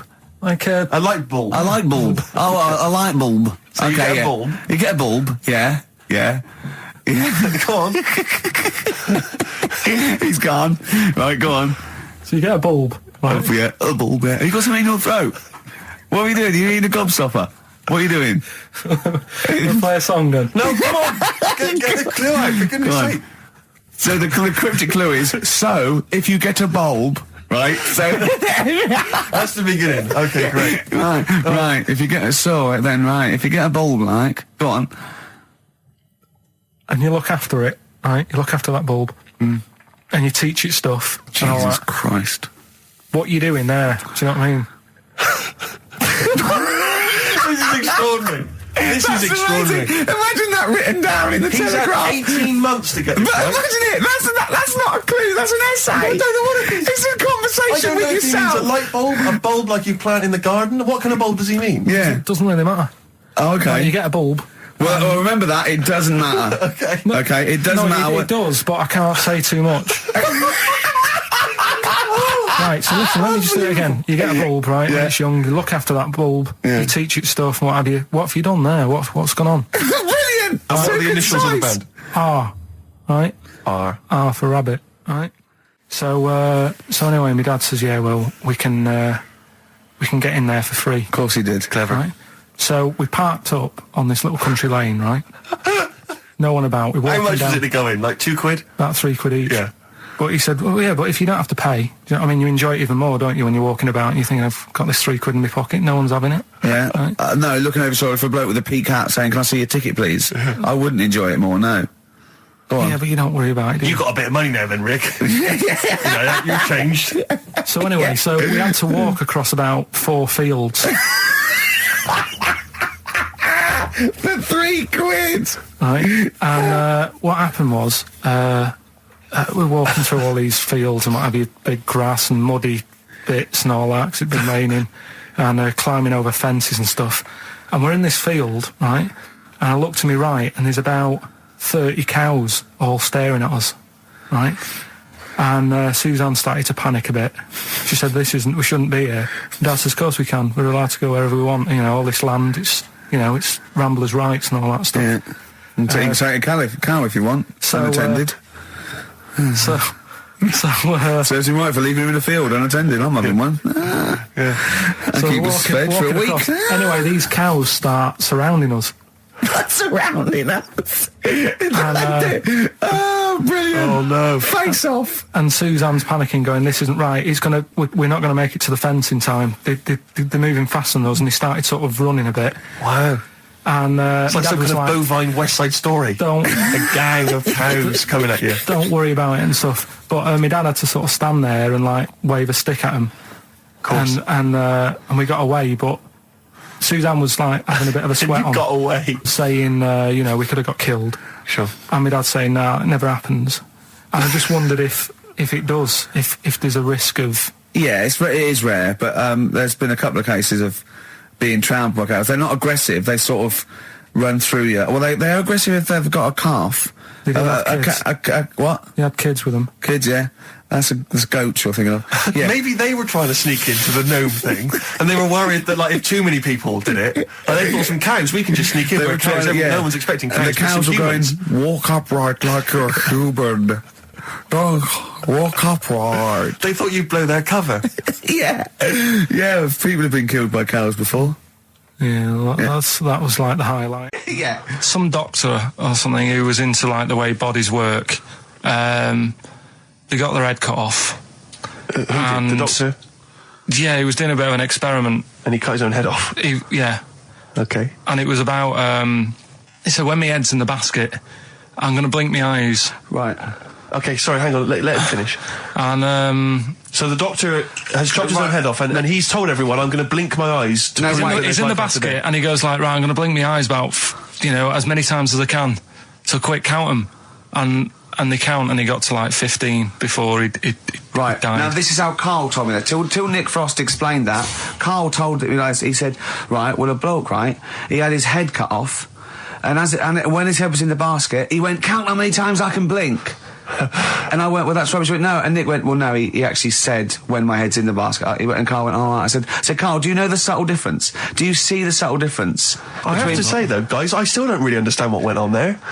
You've both lost me. The story is that a bloke who'd been found doing, You mean that Carl just explained it and that was a clear version? Because I still don't know what you're talking about, Carl. Well, this bloke had his head cut off at experiments against God. He was a doctor in the, in olden times. Yeah. And when they cut his head off, why did they cut his head off? because it was He was crimes against. Exactly, he was executed. Yeah, and he said to his assistant, "When my head's in the basket, I'm going to blink. Count how many times I blink and write it down as an experiment." Right? Carl told it to me like his head was cut off and he went in the basket, and when his head was in the basket, he looked up and said, "Count how many times I blink." Yeah, I love that. I love the difference in that story. Yeah. Both rubbish. Yeah. But one's possible and one isn't. You believe anything that you're told except when we tell you the truth. Right, here's one. Christ. Ghosts and that we got talking about. Sure. And Nick said, right, he said, "You'll like this one." He said, my auntie was having loads of problems. Why are you whispering? It's not illegal to talk about ghosts on the radio. No, but Is he hearing this? so the auntie's in the house and that, and furniture's moving about all the time. Oh, God. And they were like, "No, this is Steve, he told me this one. This is such rubbish, mate." No, come on, let's listen. I'm going to leave it to you. I'm going to sit back and enjoy it. I'm just going to watch your face, Steve. right." Sorry, so he I missed said, the beginning there, Carl. There's an auntie in a house. basically, Nick's auntie. Right. In the house, things moving around all the time. And it was just annoying every time she tidied up. It was like, It's just annoying. making a mess. It was one part annoying to two parts scary. Yeah. So So stuff was moving around all the time, and they said, right, Right, we need an housekeeper. rather than having the house a mess, until we sort this Stop out. it! I've got the vicar coming round. Stop moving stuff around. Oh, yeah, go on. They said, That shouldn't be in the pants drawer. let's put all the furniture in one room, right? Right. So just have one room that's a mess, and have all the others empty. Because I love the poltergeist can't really... It can move wardrobes around, but it can't open a door to put it in another room. Yeah. Poltergeist going, I'm just making this room messy. I wish someone would open the door so I could... Go on. Yeah, but so all this stuff's in this room. So they right? moved all their furniture into Everything, one they room. put like the drawers in there and everything, and it was really uncomfortable because they were all like on top of each They other. sat in the room with all the stuff. Yeah, they had to, because that's where the 3-piece suite was. Okay. Oh, God. Right? All right. Oh, God. So they sat there, like, all crumpled up and that, but nothing can move because it's so tight. Yeah. I think things were trying to move, Yeah, but yeah, everything yeah. was so tight. It's They just like, foxed that poltergeist. so anyway, one night they sat there, like, sort of a bit awkward watching the telly and that, and they hear some banging Yeah. in the next room. So she goes, oh God, what's that? Oh, he hadn't moved in, had he, the ghost? So, to some of the empty rooms. so there's this He's bang- moved some friends and family in. There's this banging about going on. No, so listen, she Steve. gets up, right? Yeah. And what it is, they had the baby in the next room because there wasn't much room for the cot. Right, so they left the baby with the ghost. So they go into the room where the baby is, and the banging Yeah. is like, do you know those plastic balls you get that you can chuck around the room and like they go mental? Right. The ones that you chuck once and Yeah. you keep bouncing Yeah, for yeah, ages. yeah. That was bouncing around the room. Why? What, the Hitting baby had thrown it? Hitting all the walls, and the baby was there, stood in the cot, sort of laughing. Right. And looking at the ball, and wherever it looked, the ball went. Yeah. And then she said, stop doing that. Yeah. And the ball just stopped. Did it? And it rolled a bit and stopped. Right. So the baby had thrown the ball and it was watching it as it bounced around the room. It wasn't throwing it, it was in control of it. No, the point is, Steve, the baby had been doing... It would have been the baby all along. The baby had been messing with the furniture. It was So the it's baby a that had the super power. Yeah, it's the baby that had the power. Special baby. It's a baby that had the power. It's What a baby power? that had the power. What- the what's power the power? of telekinesis. Right. They were then trying to convince me that telekinesis was not like all the other stuff that I didn't believe in, but that was a science. Right. Telekinesis was possible. Yes. Yeah, it's not like ghosts and demons and all that stuff. Telekinesis is different. Yeah, That's yeah. science. But Nick's auntie saw it, and I love the fact that you're telling me that someone else's auntie saw it. So I should be satisfied with that. Yeah. I should be satisfied with that. I mean, no, So does she still live in one room with all her possessions? I think the baby grew out of it, apparently. it grew The up. baby grew out of it. So it doesn't use its telekinesis powers No. anymore? Well, no, it's No. like in Carrie, innit? She was upset for a bit, and then she got over it. Okay, I'm just going to say one thing, Carl. That was a film. Do you want to play a record or? Can I just tell you a story that Carl told me a couple of weeks ago? Is this another ghost story, another yeah, spooky it is, story? Yeah. I called him out. I was, what are you doing? He said, I've just been reading ghost stories again. He said, you don't believe in them, but how do you explain this? So I went, go on. He said, I'll tell you as he told me it. He went, bloke, right, just sitting at home, doing, watching telly with his cat. And, the phone rings and it's a bloke going, is that fire, in your oven okay now? 'Cause your wife called. And Carl went, well, 1, there was no fire in the oven. 2, he wasn't married. I went, right. Go on, he went, well. Then, right, there was a knock at the door and there was 2 sort of people in sort of white coats and they came and said, we've come about that fire. Your wife called us. He went, 1, there isn't a fire in my oven, and 2, I'm not even married. Right? And he said they saw the cat and they looked at the cat. It looks a bit weird at the cat came out, nothing. And he said, and then he went back, sat down, phone rings, and they said, did they sort out the fire in the oven that your wife told us about? Oh. He went, 1, there is no fire in my oven. 2, I haven't got a wife. And Carl went, what do you think of that? I went, that's not it. He went, yeah. I went, That's the end of the I went, story. What? He went, well, how'd you explain that? I went, explain what? I thought he was going to say, a year later we got married, but she died in an oven fire. Right? I thought it was going to be that. And I went, That's what? people winding him up. Yeah, or someone did report a fire oven, and their name was Johnson, and they looked up Johnson, they got the wrong thing, it was the gas board, and they sent around to the wrong person, right? Do you know, he went, yeah. I said, I explained it to him, he went, yeah. Why do they look at the cat funny? Oh, man alive, Carl. This is really weird, right? I was in my house once, right, and the doorbell rang. Yeah. Right, I opened the door, and there was no one there. Yeah. Right? And then I looked across the street, There's some right, and kids there were some running kids running away. Yeah. Now, how do you explain that? Yeah. There was another time, right, where, like, I opened the door, and there was a bloke goes, "You've ordered pizza." I went, "I haven't ordered pizza." And I heard my mate upstairs giggling and putting the phone down. Yeah. How do you explain that? Carl, seriously, why did you tell me that story? What did you think that was weird about that? The fact that it was 3 different people. Is this all the information? Is that the entire story? It was 3 different people. Did you fall hassling asleep him and not read the about end? A fire that didn't happen, about a wife that didn't exist, and a cat that didn't look happy.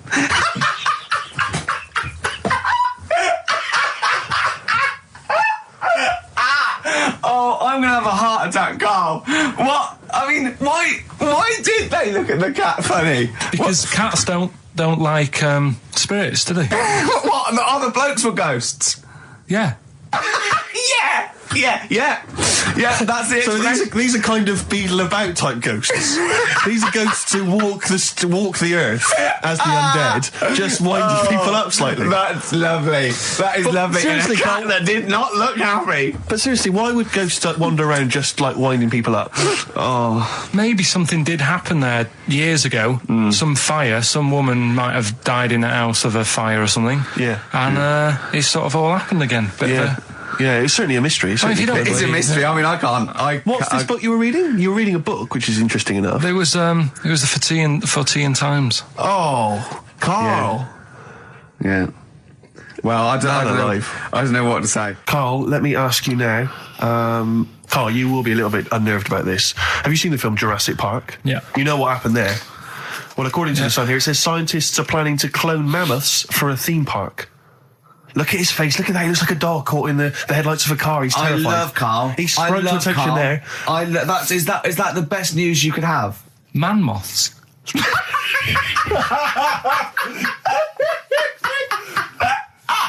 Right. Yeah, man moths. I Man love moths. the fact that that's why he was so excited that they bred a man moth. What is this? Yeah, it's a human being that hides in your wardrobe and eats an entire jacket in a day. Yeah. What do you mean, man moths? Mammoths. Mammoth, the big hairy Have you heard cow of a from the mammoth? Ice Age. I mean, Right. elephant. You're not so excited about that, then? You can take or leave bringing back mammoths to life, but a man moth... A man moth is a different matter. Oh, if we'd have never brought that up, he'd have gone and told someone now. Yeah. You know, they've bred an half man, half moth. This and is that's what we that's how mean. things start. This is what we mean when you hear don't- these ghost Are you stories. slightly deaf? Is that it? When you hear these stories, is it?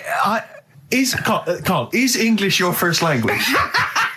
Are you actually foreign? Is that the thing? yeah. Should we speak when we say slower? foreign, we mean not of this planet. Yeah. Should we speak slower? Would that be a help to you? No, go on. Next What do you one. make of Do that? you think that's good? The Do you think idea that's of good to bring back mammoths? prehistoric animals. These giant elephants. They're slow, aren't they? It's not as if they're going to like get out and run fast and they can't capture them. They'd probably be a like fence, to be elephants, honest, aren't Carl. they? They'd probably be a fence. No, but I'm saying, but you're asking it as if like, oh, it could all go wrong, but it couldn't, could it?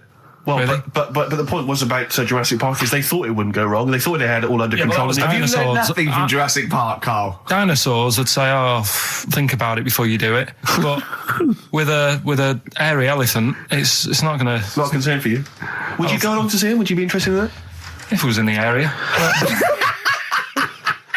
He's great, isn't he? I'd love a queue, Nothing right? impresses No, him. but what I'd like to do is Carl sitting like Yoda in a little cave, and I'd just like to see people like Tony Blair and Stephen Hawking in a queue, and they go and say, "Carl, got a bit of a problem." And thinking of cloning a man and a moth. Problem? Not an issue. No, if I'm in the area, I might cruise around and have a look at it. Otherwise, just don't send it near my clothes. Oh, that's fantastic. So it's just for a second. As the words "man moth" came into your head, how excited were you? I mean, were you both terrified and excited? For the moment when you thought that they'd cloned a man and a moth. I pictured What kind of face did he have? Did he have the moth's head or was it a man's head? just a little man head. Right. What was his face? What did it look like? He just was like a bit shocked. Perplexed. Yeah. Yeah, so it was like he'd been grafted onto the body of a moth without his consent. And when he was asleep, he'd woken up. he just went in to have a goiter removed, and they said, "We've replaced your goiter with the body of a giant moth." Yeah. Is that all right, Mr. Jenkins? So he had the head of a little. Was it a little boy or a man? Little man. Right. Okay. And he's just bumping into a lamp. Just running into the. If you went into hospital and they'd done something, what's the worst thing they could do, right? What would you rather have done, right? You wake up and you've got lobster claws for hands. Right. You wake up and you've got duck's feet. Or you wake up and you've got one horn coming out of your head. The worst thing, Yeah. probably the horn coming out of my head. Why? Get in the way. That'd be useful, wouldn't it, in fights and stuff? And for like parties, people would play Well, I suppose quoits. the lobster claws would also be quite handy there. Well, listen, I'm a big fan of that TV show. It's on digital TV. A lot of people won't have it, but Inside the Actor's Studio with James Lipton. Yeah. And he interviews lots of big Hollywood stars, and he always asks them these same questions at the end. Can I just run a few of them past you? Go on. Okay. So, if you could do any other profession other than the one you do now, what profession would you do? Can you just change that to apart from a paper round? Apart from a paper round. Oh. If you could do any other okay. profession, Carl. And it doesn't matter about like. Doesn't matter if you've got the skills or anything. In an ideal world, if you had the ability. Well, I think I'm about to buy somewhere, so I reckon something, using tools and like doing a bit of plumbing and that. So a plumber. Well, sort of an all-rounder. Right. A handyman. Well, yeah. Yeah. I think, you don't get paid that much, but it's useful, isn't it? So. But you'd get your own show, couldn't you, with Carol Smiley eventually? Well, all that, but the money that you don't make, you save by not having to pay someone else to do the chores. Do you know what I mean? I don't know what that sentence meant. Right. No. A plumber, how much is the average plumber on? The money you don't make, you save on not getting someone else to do it. No, just think of that. No, look, break that sentence down. Are there any... Sorry, Rick, but people who live in glass houses. Yeah. Anyway, let's just go back to Lipton quickly. We've got a couple to get through here. So, your favourite noise or sound? Favourite sound or noise? Oh, Is it me? no. It's not me. Hang on a minute. It's not me. Are you sure it's not me, Carl? I like Elvis. Noise. Elvis. In the ghetto. The sound of Elvis. Elvis in the Ghetto. Brilliant. Okay. Yeah. And your least favourite noise or sound? I don't think it should really be records and music. Noises, things that you hear at home or whatever. Maybe like a sound of a The least favourite noise? least favourite. The sound of... Probably like sound of ghosts? fire engines and that. Right. That's annoying. Except if your house was on fire, presumably. I think it's a bit unnecessary. You think they're just doing it to wind people up? I live on like a busy street and it's happening all the time, and it is like just sort of have a blast of it and people will hear it. You don't have to keep it going. Yeah, Sure. Sure. So that is pretty annoying. And if heaven exists, Carl, when you get to the pearly gates, what would you like God to say to you as he welcomes you into heaven? What would you like God to say to you? Who asks these? What show's this? It's a programme where celebrities are interviewed by a guy, an American interviewer, and he always asks these questions at the very end.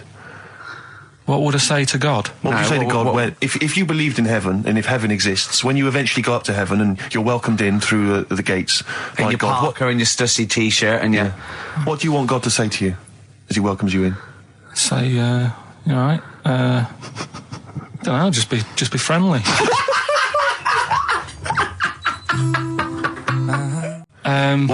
Is this something that happened to a friend of yours, or is this? No, I read about it. You read about it, okay. There's this little lad, right? Okay. First of all, it's years ago, right? When they didn't have decent doctors in like every town and that. Yeah. And this little kid is dead ill, right? Yeah. And the local doctor. Well, there's a phone call involved, so I don't really let get me the get to impression it. that it's like medieval times. Yeah. Yeah. But I didn't say that. I just said it's years ago. So this kid's ill, right? Yeah. And he's lying in the bed, and he's all going funny colour and that. Yeah. And his mum says, I'm going to get the local doctor round. The local doctor comes round, and he says, so I don't know what's up with him. He said, leave it with me. Leave it with me. He said, the doctor said that. I'll have he said, I'll I'll phone up a top doctor Okay. who was in America or somewhere like that. And so he goes to the phone in his office and he calls America, and because it's years ago, the phone line isn't that good, it's all crackly and that, right? So he's talking to the doctor and he's saying, I've got this kid, he's a funny colour, and he's really weak and that. I don't know what's He's up not with him. giving him much to go on. Right? Sure. So the American doctor, right? Yeah. He goes, yeah, what you want to do? And it's all breaking up, right? Yeah. He goes, what you got to do? You got to, it's all breaking up. You've got to give him some parrot's blood, right? Some parrot's blood. Well, that's what he thought he said, but the line was really bad. Yeah. He meant parent's blood, but he heard that he said parrot's blood. He said, right, I'll do that. Leave it with me. I can see where this is going. He goes to a pet shop. Yeah. He says, give us like half a dozen parrots. Sure. Takes them round to the kid's house, takes the blood from the parrots, puts it into the kid. Kid's fine. The kid's fine. I've never it worked. heard such a load of shite in my life. I've never heard such twaddle, such just made up, enhanced, exaggerated bollocks in my a life. load of old rubbish, Carl. I mean, when he told me this, he said, the doctor said, what do I do? And the doctor on the other end said, give him some blood. And the doctor went, where do I get blood from? So hang on, wait. I just need to Where do I get clarify. blood from? Give him some parents' blood. Give him some parents' blood. Give him some parents' blood. Yeah. But hang on, I just need to know where you Sorry, read this. Carl. Where was this? Where did I you read stitched this? you up. You know what he said? He said, so do you believe it? I went, tell it to Steve. He went, do you believe it? I went, tell it to Steve. Carl. where did you read it? That was on the internet. What? About Where is illnesses. it on the internet? I'm always looking at stuff. I was looking at stuff this morning because of Yoragella last night. eating all that funny food and that, and also they all got a bit scared last night, didn't they, with a snake? I didn't see that. So is this I'm a Celebrity, Get Me Out of Here? Yeah, he got all worried about a snake getting on the sort of wandering about in between the sleeping bags and stuff. Yeah. And they were all scared, and it's so Leave easy. it with me. Sorry, the doctor says, leave it with me. Yeah. Leave it with me. Well, they were all scared because there's a snake, and it's so easy to find stuff out. Before they, where are they? Where is this jungle? Australia, I Right. think. Before they went, give it half an hour on the internet. I found out with snakes, you don't need to worry, right? They're deaf. They haven't got any ears. Right. So as long as you're really quiet, Creep around, it'll yeah. probably leave you alone. Yep. And also, they don't have eyelids. Uh-huh. So they were suggesting if one's coming towards you, just like kick sand in its eyes because it can't blink, and it leaves it a bit like annoyed, and it wanders off. But they didn't do any research before they went. Yeah. And that's I think your knowledge would hold you in good stead. I don't think you need to know any more than you know. Carl's getting very excited, as we all are, about his new. Should we let him do a little taster for us? Well, I'm very excited about it. I mean, So the gist of it, what is it? What is it exactly? Right. Is it a game show or is it a competition? It's just I just thought it's something that you can play, and also people at home can take part in it. now, would they phone in about this, or they can just play at home while they're listening? They can just play at home. Okay. You mean we haven't got any prizes? No, there isn't. No, I think we could get him to phone in, maybe. Well, I don't know. Let's hear the game idea Yeah. first. Right, it's music related. Okay. Good. And what I do is I sort of tell a little story, Okay. and that story makes up a song title. All right. Well, it sounds ambitious. So Is it a cryptic clue? could be. Say like this, right? Oh, dearie me. Oh, dearie me. Say like this. Right. This woman, right? She's pregnant. You know the answer to this one, so don't be saying anything. This Okay. is just aimed at Steve. Okay. Right. This woman has a baby. Yeah. She's pregnant, has a baby, and the doctor's there in the hospital, going, "Oh yeah, you've got a lovely little baby Oh, here. you told me that this is. Oh, this guy. Got a lovely little baby. It's just coming out now. You'll be able to see it in a minute, and it's like covered in gunk and stuff. Yeah. And he's going, yeah, it's nearly here. It's coming out. I see its little head and that, and he gets hold of it, and it's full of all this gunk, right? The baby's full of gunk. Yeah, like the Covered in gunk or full of gunk? covered in it. Right. And he goes, here you go, get hold of your baby, and he drops it. Right. What song's that? There's so much irrelevance there, Steve. I can't tell you. It's not a cryptic clue. It's not a cryptic clue. Because only... I mean, the gist of it is relevant. That isn't the best one. That's just... Right. I mean, there is just... There's things there that you were dwelling on and thinking of pun. Don't. Just go for gut instinct. What was it? What was that? Right, I just need to try and get the basics of this. There's a woman, she's pregnant, she has a baby. Yeah. The baby's covered in gunk. Yeah. Right. And because of the gunk, the doctor drops the baby. Yeah. And that's all I need to know. Yeah, that is all you need to know. Yeah. The pregnancy's largely irrelevant. Okay, what are the key elements? It's the birth and the doctor dropping it that are the irrelevant. The relevant birth thing. and the dropping of the baby. Yeah. I've absolutely no idea. I can't even begin to guess. Think about what's happened here. Oh, Carl, she's had a baby. The doctor's trying to deliver it. He's saying it's a nice little baby you've got here. This is all irrelevant. This is all irrelevant. Right, let me tell you this. So just to be fair to Steve, so he can get into your mind. Right, this is not a traditional cryptic clue, logical problem or other. This is Carl. What song am I thinking of? Right, that is Underworld, Born Slippy. I have to say, actually, that makes textbook sense. Yeah. No, that does actually. No, I'm sorry. Do you like all the story about it's all right, you can see it in him, and it always is covered in gunk. Yeah. No, I agree there is some extraneous detail, but I have to say... Yeah. Born was good, because it was... That's the look of it. It was Born was good, yeah. And Born Slippy, no, I was quite impressed by that, Carl. I have to say, no, to be fair to you, I'm not just patronising you. Oh, well, wow. I actually think that was really good, and I disrespect Ricky Gervais for slagging that off, because I actually think that was quite good. Well, let's go ahead with it then. I think we could maybe open this up to email correspondence or okay, or the let's phone go lines. for it then. Okay, this is Karl Pilkington's new game show idea. It's Just what's the song? Karl Pilkington presents What's the Song? Ladies and gentlemen, please welcome to the stage Mr. Karl Pilkington. And Karl Pilkington with his brand new show, What's the Song? What song am I thinking? No, I mean... You're nervous about this, aren't you, Rick? I am. You're worried. Well, because I've heard some of these clues before. And they're ramblings... Sometimes they're close to ramblings of a fool. Right? And it really is like those, what am I thinking? Yeah. I don't know, though. I actually was genuinely impressed by Born Slippy. I have to give him the benefit That's one of the better ones. Because that was short, sweet, and it worked. Some of these, like you say, they're not going to be quite as pissy. Some of them are like Emily Bronte novels. Now, listen.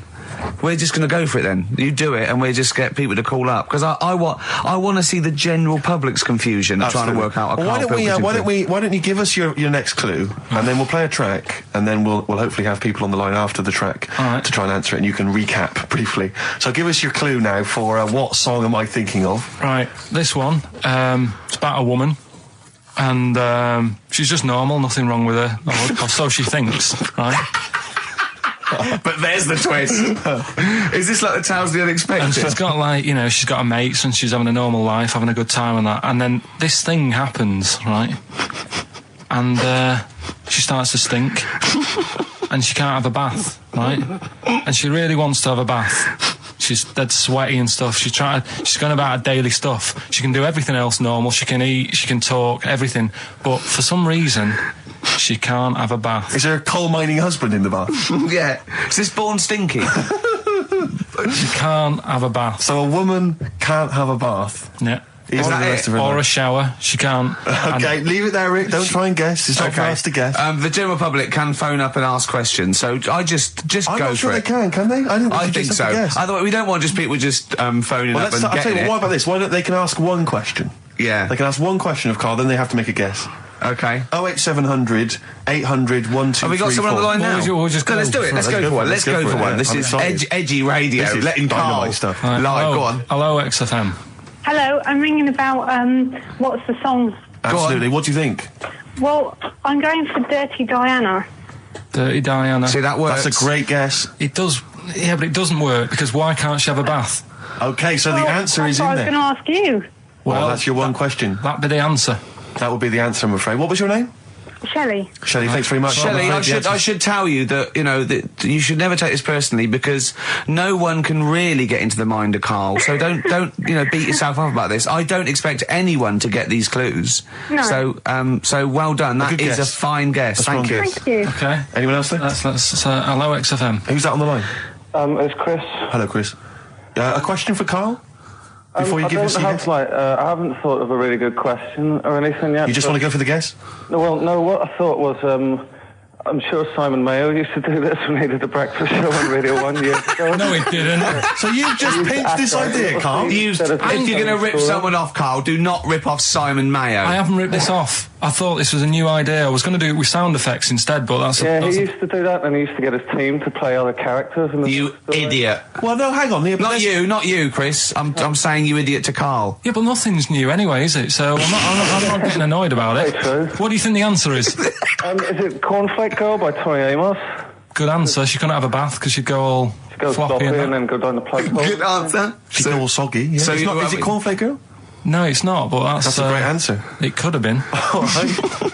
Okay. You're already seeing the error of this, aren't you? I think this is great radio. I'm really hooked on this. I'm genuinely excited This is really like that, those so-called lateral thinkers. A man got into a field and dies. Why? Yeah. He ran out of air. No. Yeah. Not the one I'm thinking He was of. shot. Well, no. Yeah. That was a good answer, Well, but... couldn't, like, Simon Mayo, sue you or something for doing it? Will you stop? Don't mention that. Yeah. Listen, I think if you're going to steal ideas from someone, it should be a brain box like Mayo.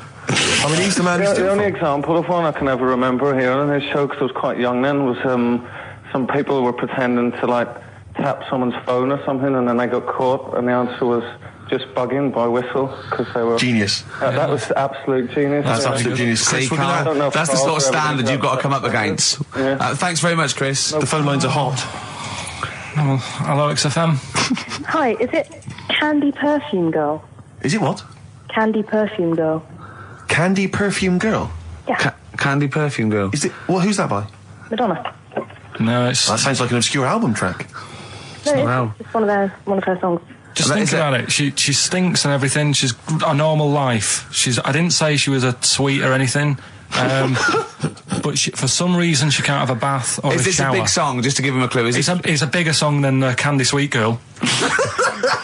Thank you very much indeed for your guess. It clearly isn't right. Thank you. Cheers. Sorry. Okay, one more, then we go to a record. Come on. Okay. Go on. Hello, XFM. Carl, Yeah. is it High and Dry by Radiohead? High and dry. High and dry. Now that's great. She smells, which is another word for high. She's dry because she doesn't have a shower. Carl, if it isn't that, yours will never be as good as that. He's the winner. Whatever you're thinking of, that clue is brilliant. What's your name, mate? It's Richie. Richard, I mean, you can't beat that. That's a bit too lateral.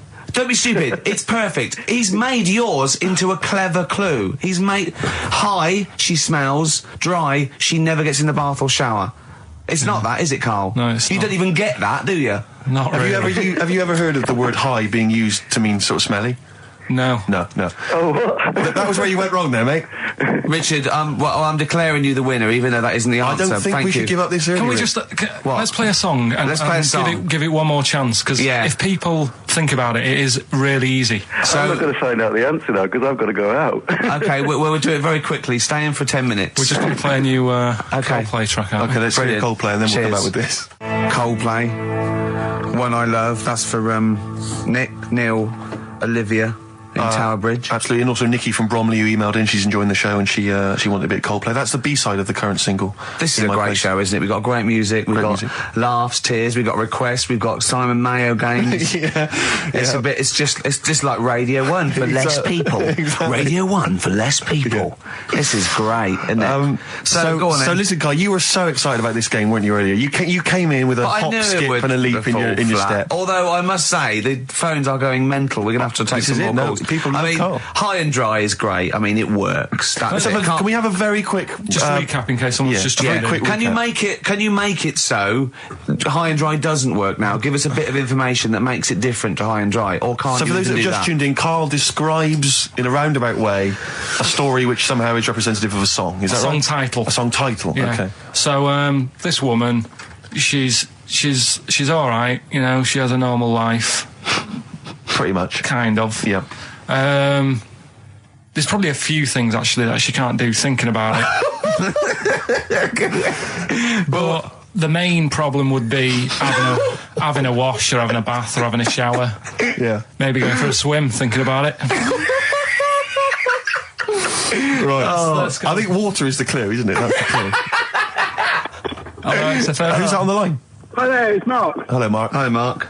Right, What do if you it think? smells like Teen Spirit, Nirvana. No, it's not. That's a great guess. Smells Like Teen Spirit again. He's also No. brilliant. Thank you, Mark. Well done. No, it's not that. All right. Hello, XFM. Oh, that's a dodgy mobile. Oh, that's a bit of a clue. A dodgy Hello, mobile. XFM. Oh, they've just given up. They've all been going for Smells Like Teen Spirit. They just hung up. Hello, XFM. Hi, is it, She's Electric? Excellent. She's Electric. It makes sense. That's fantastic. Oasis, Carl. She's Electric. Why does she smell? Because she doesn't have a bath and that. Because she can't have a bath or a shower. What's your name? Neil. Neil So got the it. fact. So. Oh. Neil got it. So, did you get it straight away? No, only, during the song. A process of elimination from all the other wrong answers. Yeah, basically. So, She's Electric. Rick, I have to say, you're holding your head in your hands, and it looks like you want to shoot off. But I have to say, I thought that was quite good. I genuinely thought that was quite good. But it's not a cryptic clue, is it? Because it's not. She smells. There's a few things you can't do. She's electric. yeah, but do you understand what I'm getting at? She's electric. I always understand what you're getting at, Carl. That's never been a problem in the years I've known you. Neil got it. Yeah. She's I have to electric. say, Rick, I think you're down on this idea. I could definitely see that ITV1 replacing I'm a Celebrity, Get Me Out of Here. Karl Pilkington hosting. Simon Mayo on the phone Exactly. to the lawyers. Well, Neil, there's no prizes or anything, but well done. Well done. That was well worth it. Right. Well, you go away with the award in the knowledge that you've beaten Karl. Yeah. You can secure the knowledge that you thought how Carl does. Absolutely. Well done, Neil. So let's take us back a few steps, Karl. What's the story? Right, so I did some research. Right. Let's just recap again. There was a guy you read about who had his head chopped off. He was guillotined. Yeah. He had said to the people around him, Count I am going blinks. to blink once I've had my head cut off to So show the brain that life can still... or the brain Yeah. can continue to work after Yeah. death. Okay, so we queried that. So you weren't having any of it? Well, no, possibly for a few seconds till the oxygen stops being fed to the cells because the blood has drained away. But, nothing spectacular. So Right, go on. well, along the similar sort of lines, right? This is quite a few years ago. This fella sort of upset the royal family doing something, right? So they said that this isn't good. Wasn't Ben out under that Jubilee thing, was it? I can't remember what it was, and they said, right, That was terrible. We're gonna cut your head off. You gotta show people that you can't be doing what you've been doing. What was this, the 1970s? When you say a couple of years ago, you mean maybe sort of... Was it the olden days when the Ages phones ago. weren't very good? Ages ago. Yeah. Ages ago, sure. So yeah, fair enough. Yeah. So Very philosophical. Yeah, imagine that when you watching the history. Cut your head off. This Yeah, was fair enough. literally ages ago. Yeah, exactly. Yeah, go Simon on. Sharma's History of Britain. Yeah. Oh, So- and even before that, which is yonks before, when it was all mental and different. Sorry, Carl, go on. So he's having his head cut off, and he's resigned to it. It's a day before. He's kind of got it into his head now that I'm not going to have my head much longer. Sure. So he said, let's make use of this. Yeah. He said, I wonder how long the body can stay alive without my head on it, right? So they were like, I don't know. So Hoover. so The jailers? whoever he was asking. These jailers with one eye. Yeah. Get out, pal. So he said, No, wait a minute, I've got an interesting scientific experiment, jailer. Well, Yeah. fair enough. What is it? So he said, what I want to do, right? He said, surely it's my last right. I'm going to be dead tomorrow. Sure. So let's He do a didn't draw it test. out this long, did he? Yeah, he said, let's test this out. He said, do us a favour. He said, it's my last day. What I want you to do is, you're going to cut my head off.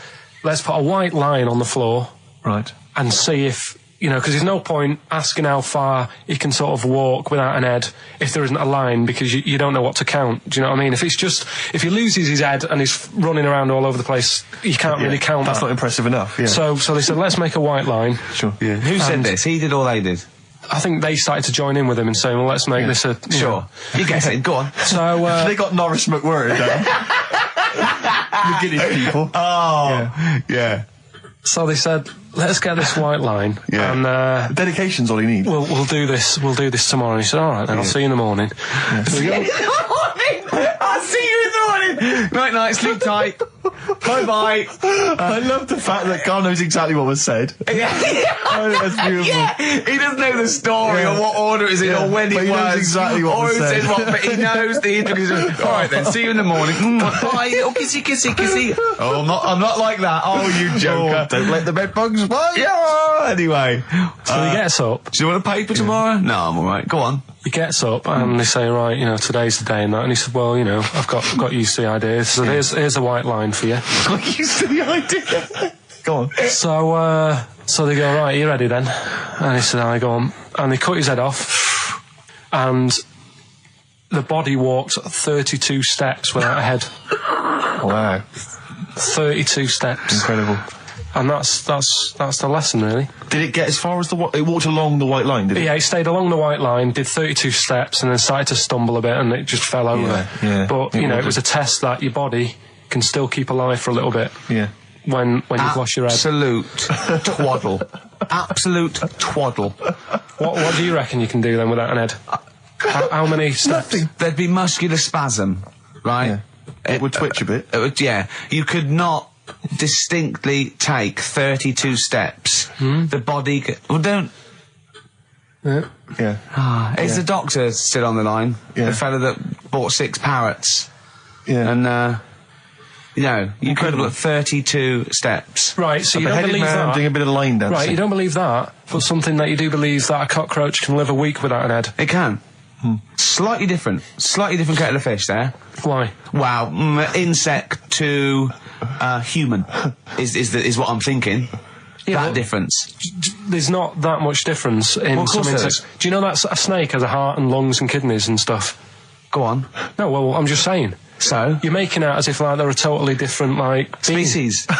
I am making out. I mean, call me old-fashioned. Do you know what you're talking about? I don't want you embarrassing yourself, Rick. Yeah, I am suggesting they're totally different beings. Yeah, that is... Yeah. Now, Karl, the cockroach is a very different thing. The interesting there is that it lives without its head, because a lot of it's on, there's some of them are phototropic, chemotropic, some of them just literally have, irritation and muscle memory. I mean, they do have a central nervous system, but it's very different. So if you lose the head, it bypasses a lot of that anyway. All this is running around. The reason it dies is because it can't take on water. But it's very different to a man, right, having consciousness and then losing that, and the body's still going, no, I think I remember what I was going to do here. Yeah, so I'm going to carefully walk 32 steps along this white line. Imagine you just looking down going, oh, missed a bit. Yeah. Maybe the head was in the corner going, left, left, left, oh, he's now, ooh.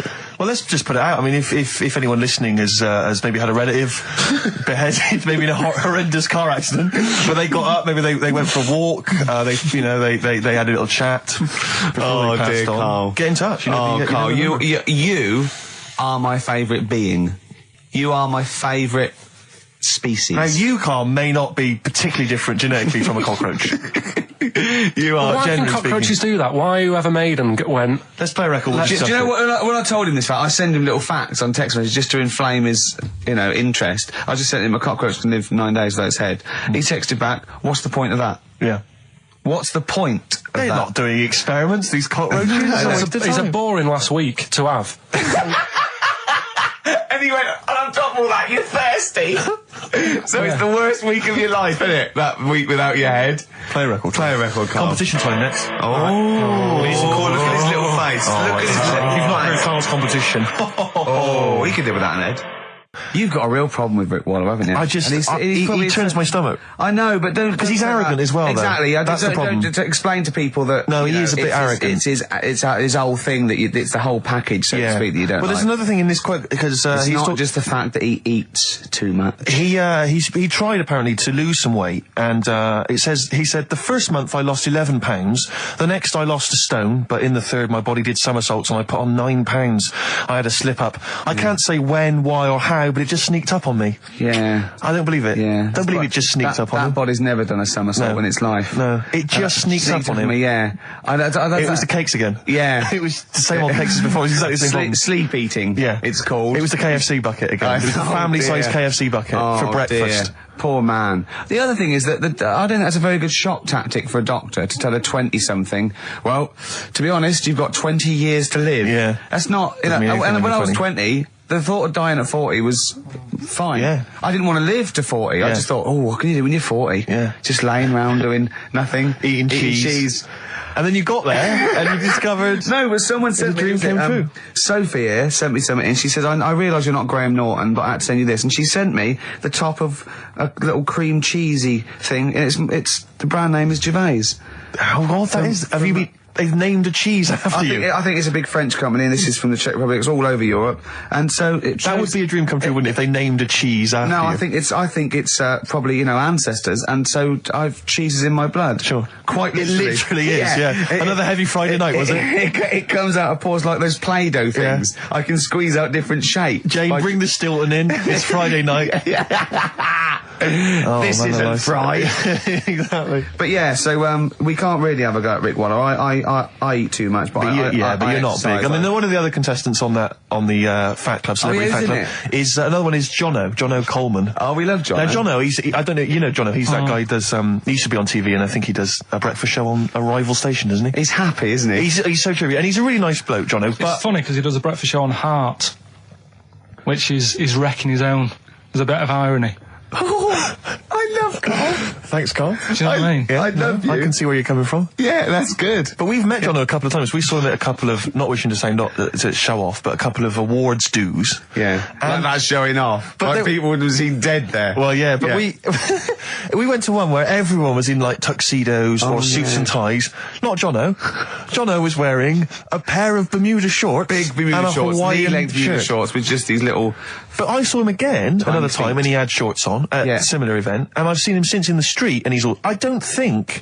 I'm wondering if he can wear trousers. I don't think he can actually wear trousers. I don't know if there's a medical reason for that, whether he's just, his legs are too fat. I think the material is a waste of money. I think it's just that you can get shorts that big and they're comfortable, and, I mean, to be quite honest, I don't want to squeeze into a tuxedo anyway. So, if you can go, I'd love to turn up those things in Bermuda shorts. Well, of course. Flip-flops. But do you think he started off by wearing, maybe he just had the upper half was a tuxedo with the tie and then the shorts for and the shorts underneath, and he would just have to come in, kind of sneak behind, a sideboard. Potted plant. Or a potted plant, or bring his kids ahead of him. Yeah. You are wearing trousers, aren't you? You're wearing trousers. Of course I am, In you go. Kids move a bit. Well, no. Exactly. Of course I'm wearing trousers. Why would I? Wearing trousers. And they just thought, this isn't fooling anyone. So now I'm going to make a wacky effort to sort of, The next stone is, I've heard he's going in a grass skirt and a garland around his, and he's going to come in limboing. But you did ask if you could go to the BAFTAs in a dressing gown, didn't you? Just for ease. Yeah. But, right, is this talking about diets and stuff, right? Go on. They've come up with a drug that they tested it out on a mouse, right? They said, it's a problem that weight is a big issue in the world, and, a lot of people are depressed, and that probably like Rick Waller. Well, right? I'm depressed looking at Rick Waller. Well, Oh. I mean, you could sort out Rick by, Jono is an old man, he's got loads of money. He's not old. No, but he's getting on a bit, right? He's about No, but my hang on a age, minute. What I mean is he does his own shopping, right? So I bet it's hard. What do you mean? Because he's like, how old is he? 35. Right, he's got loads of money, he does his own shopping, so when he goes to the supermarket and he passes, the sponge cake section, it must be tough when you've got loads of money to burn that you go, just one more. Yeah. One more. Look, we are getting close to libel here, I think. No, but I'm saying how it is, because I've tried, losing a little bit of weight. Have you? And it is difficult when you're in Waitrose and you see a little chocolate muffin and you think, well, one more and I'll do without... Do you like a little chocolate muffin now and again? Yeah, right. Is that your favourite thing? So the thing is... Let him finish his point. So the thing is, right, now with Rick, he lives at home with his mum, so why doesn't his mum just say, I'm going to buy less this week, and if you eat it all, you're not getting any more? Yeah. That's sort that Does out. he live a short, sharp shop? I bet he does. So you don't actually know if this is true or not? No, but anyway, right, so this drug they've come up with... They've tested this on mice, haven't they? They've tested I'm worried if they haven't tested it on mice. Thank God for that. It's definitely been tested on mice. Definitely. They fed a mouse a load of cake. Yeah. Right? And it went a little bit chubby, and they said, right, stop a minute. And then they gave it this drug that makes you lose weight. Yeah. And its weight went down, but the only bad side effect was its eyes were popping out. Well, that seems to be fine then. Let's give it to Jono. There doesn't seem to be any problem. Oh, Rick should get some of that. Hey, Struth, Doc, look at these. Oh, Jesus, Jono, your eyes are popping out. That happened to the mice. Sorry? That happened to the mice. But what do you mean? That's the option. What do you mean that's the option? So I love the fact that your choice is either be like a fat, happy man who has the odd sponge cake, or a stick man with eyes on stalks. I mean, Steve's chosen that. All right, calm down. Oh, sorry, I thought we were mate. slagging off Rick Waller and Sorry, fat mate. people. Sorry, Let's mate. have a go at the fat people before we start sorry. on me, Rick. Yeah, no, I didn't. I You know forgot. what I mean? It's like... Yeah. Because I've got some issues and body issues. I know. But Rick Waller's grotesque, you know. Yeah, sorry about I'm that. just a little bit weird. I mean, do you know what I mean? Yeah, should we play a song and... Well, I'm sort just of- a little bit offended. That's upsetting. I woke up this morning, yeah. Feeling fine. It's not a blues song. And I turned my phone on, and it was from Karl, and it went, "Forget it, I've made my mind up." And I thought, Wow. what is that? And I Forget phoned it, I've made my Yeah, I mind. went, "Karl, what is it?" He went, "Oh no, it's about the text I sent you last night." I went, "Well, what was it? I just got this text." He went, I was just wondering, I was thinking last night. He said, "Supposing you had to have your hands removed," Sure. right? And the doctor said, "Well, you can either have them stay like that with stumps, or I can sew feet there. What would you have?" And I was bleary-eyed, and I went, "The stumps." He went, "Yeah." I went, "All right." He went, "Yeah." And then And what that- was his follow-up text to that? And then I got the text, it was obviously before it, and it went, and it was like quite serious. What would you do if so you don't do your hands? Would you have stumps or the feet? Right? Now the way, when I said he's made his mind up, and I went the stumps, he went, "Yeah." I think secretly he decided on the feet, but was too embarrassed to tell me. There's a little bit of what would you do? Because But why did you think of this? Why did you think of this? Girlfriend's How did this away, come about? right? Yeah, no, that's not why you start thinking bizarre I'll tell surgery you now, devices. right? I'll let you into my little mind, right? Last night, I had some beans on toast, right? She was away, It's good already. She was away, she had some beans on toast, she went wild. Yeah. right? Now, I was stood up. I live on on a high street, right? So I'm washing up. I'm looking out the window. First thing that had my attention is I can look into other people's flats, right? Yeah. And it was weird how all these different lives were going on. I was watching them, and everybody had the telly on and was watching Volcano, right? Which was on last night. Right. And I thought, oh, that's weird, right? I can see them all watching it. And it was like a little Chinese lad who was dancing around in some underpants. And then there's a little old woman who lives downstairs who was reading a book, and she's always reading a book every night. And it's like, I have a better life than her. And then there's like some sort of bouncer who's always getting ready to go out late at night with all the black on. He looks like a bouncer. So I was watching all this life going on. I thought, Did you witness a murder while you were doing this? Yeah. it was like that sort of Sliver film where that bloke had loads of tellies watching Yeah, people's sure. lives. So that was going on in my mind. And then I was washing up, and I picked up the plate, and I thought, oh, it's amazing, isn't it? The human body, the way you can just sort of, I want to pick that up, and you do. Yes. And the way your hands work, right? Yeah. You've got 5 little digits, but it's just the right amount to do Yeah. to do what you've got to do, right? So I'm cleaning the plate. Sorry, Karl, stop. It's just the right amount. Might be one of the most genius things I've ever heard said. I would love David Attenborough to phone you up and say, "Karl, how do I word this about the evolution of the mammalian front limb?" Just go, "We'll just say it's the right amount." But it is. It one, is, One of course extra it would is. get in the way. Yeah. And one less would just make it that little bit more tricky when picking up a bit of a slippery dish. Sure, or buying gloves. Yeah. A slippery dish. So then I was thinking, imagine going to the doctors and he's saying, yeah, everything's all right, your heart's good and everything, but Your art's good, what, your Larry is, or... your heart, you're in good form and whatever. Sure. Yeah, it's good news. I had Giano in earlier. He's not looking good. Yeah. I had Fats Waller. But you're all right. But your hands need to come off. Right. Blimey. But That's bad. I get a second opinion initially. But a better good news, I've got a nice pair of feet I can sort you out with. Yeah. And he puts them on, and then I was thinking, right, first of all, washing up, what would that be like?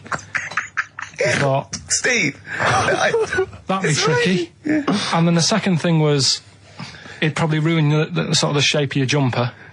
Because you have to keep putting the feet through there.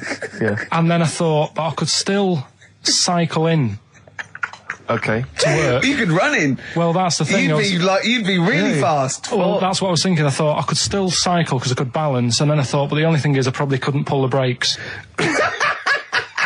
Because of the little short things. Yeah. And then, like you, I thought, but then again, you're running in half the time. So that's what was going on in last night. Right. That's what I was thinking about. Did you How have long did this take? Well, how long does it take to wash up? Right, because I imagine you just being there for, like, all night. Probably 25 minutes. How long did the little Chinese fella dance for in his pants? He's always doing it. Last night he was at it for like 10 minutes. Just, yeah. And his girlfriend never sits in the same room as him. She's always sat in the bedroom. She's going, you dance in pants again, I go in next door. Well, she was in the bedroom. She's always in the bedroom, sat on the floor, on the mobile phone. Right. All the time, yeah. It's weird how people's lives are just like, it is like that Groundhog Day thing. It's like, you know, he's jumping about in his underpants. The old woman's sat there reading a book. Yeah. And that's what got me thinking about my life. Do you think she ever Are goes... you sure she's not dead? Every time you look down there, she's just flicking through it. She's just reading this book. The pages never turn. She never seems to finish it. She never moves from her chair. Are you sure the Chinese girl's cats going... are dead around her. I'm going into next door again. That little round-headed fella's looking in. He's looking in at me. The bouncer goes, "Don't worry, love, I'll go and beat him up." But he's always getting ready. That's true. They see you staring at him, washing up, going, "I could have feet here," and they get scared. The old woman's dead. Oh, Carl, dear. can you tell us roughly which neighbourhood you live in, so that we know? It's central. Central, is it? Yeah. Wow, imagine if that little... Was he a Chinese fella, did you say? Yeah. Imagine if he was listening now. I'd love him to call in and explain his actions. Well, he might be on some other radio station talking about a lad who's always washing up and looking at his hands in a mysterious way. But do we know this doctor that would go, "Well, all right, Carl, you can either leave them as stumps or I've got a little pair of feet." Why? I mean, I told Jane this, and Jane went, "Is that the only choice?" He could say, "Could I have some dead man's hands?" Have you got any? Where do you get the feet from? Where do you get the feet from? Can I have? What would you rather have then? Human feet or monkey paws? Well, I mean, that wasn't an option last night. That if the doctors said... No, it wasn't an option last night, but don't forget, it's in your head, Carl. This didn't happen. No, but I'm just saying, at the time, that's all the doctor had to offer. But, you know, it's your head. You can go anywhere. No. It wasn't a real doctor to offer. It's in your head. You can go anywhere. You're not trapped. Yeah, but if you can do anything, then you'd say, "We'll sort us out some other hands." Fair point. Let's play record. We gotta come back to this. It was my birthday, right? Went home after working with you a couple of Saturdays ago, right? Girlfriend was like, open your card. And I said, "No, it's my birthday on Monday, I'll open it." You obey by the rules, certainly on birthdays. Birthday rules. Well, there's no point. Well, exactly. Chaos leads that way. Yeah, right, so... Not an anarchist, never has been. So anyway, she was kept going on, it was doing me head in, so I said, "All right, I'll open it." Yeah. So I opened it, ticket fell out. Surprise holiday to one of the Canary Islands.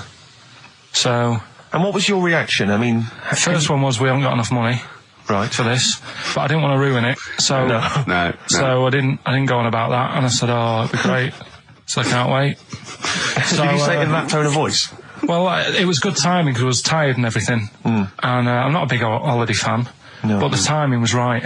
Yeah. Do you know what I mean? It's the same as last night. I don't always like a curry, but last night you're in the mood. You get that sort of, oh yeah, curry. You had a feeling. Yeah. You thought, and then lo and behold, later you were eating the curry. It's weird, isn't it? Isn't it weird, the paranormal? Isn't it weird? They work in mysterious ways. Ghosts. Yeah. So anyway, right, the island. If I was on with your ear, I'd probably say it's a bit barren. Okay. Not much there, but if you get a hotel, you guarantee good weather. Right. Are you? No, what I mean is, it'll be a good holiday.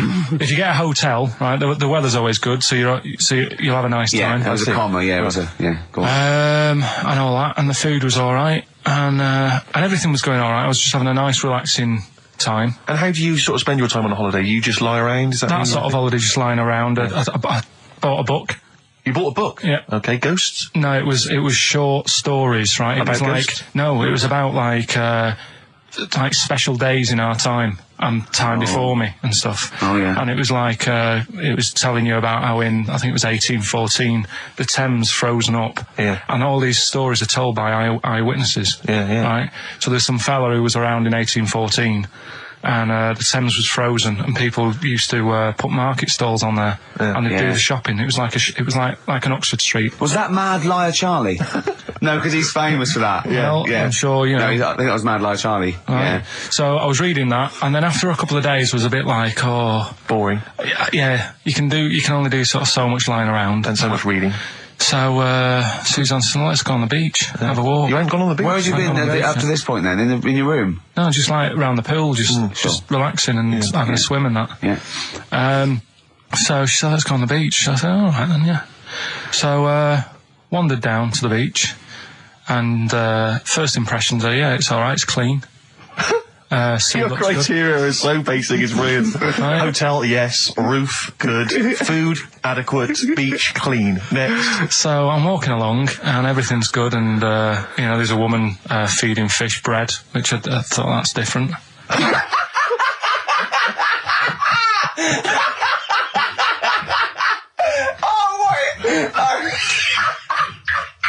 I love that. He likes originality. He loves a bit of originality. He was feeding fish bread? This woman was there, like, up to her knees in water. Yeah. And she was stood there. Was that a sea? Chucking, yeah. All right, good. Chucking this bread, and I thought, what's she doing? And I stood there and watched for a minute, and there was little fish coming up, having the bread. I thought, oh. So we carried on walking, and, everything's going well, and then this fella comes towards me. Everything's going well. Yeah, I haven't fallen over. Clean feeding bread. 2 points for originality. Fella comes walking towards me. Oi, oi. He's only got no pants on. Oh. So I said, Suzanne, what's going on? Why did he turn to her? Like she knows more than him. So she said, oh, yeah, it's, she said, yeah, it's a nudity. Is this going to be a long story? Could you pour that coffee? Can you give me that coffee over? Sorry, this is really bad. Yeah, because he's poured... Thank you. Just amuse yourselves while we sort the coffee. Thank you very much. Dave, do you want I'll have a cup of coffee, Carl. Right. Thanks, yeah, cheers. Cold. Right, good. Okay. So... Great. Thank you. So she said, yeah, it's a nudist beach. So I said, well, why, what? I said, we're all it's all mixed up. Normally on a nudist beach, it's a nudist beach and you don't go wandering on there when you get your clothes on and that. So it annoyed me a bit, because there wasn't any signs.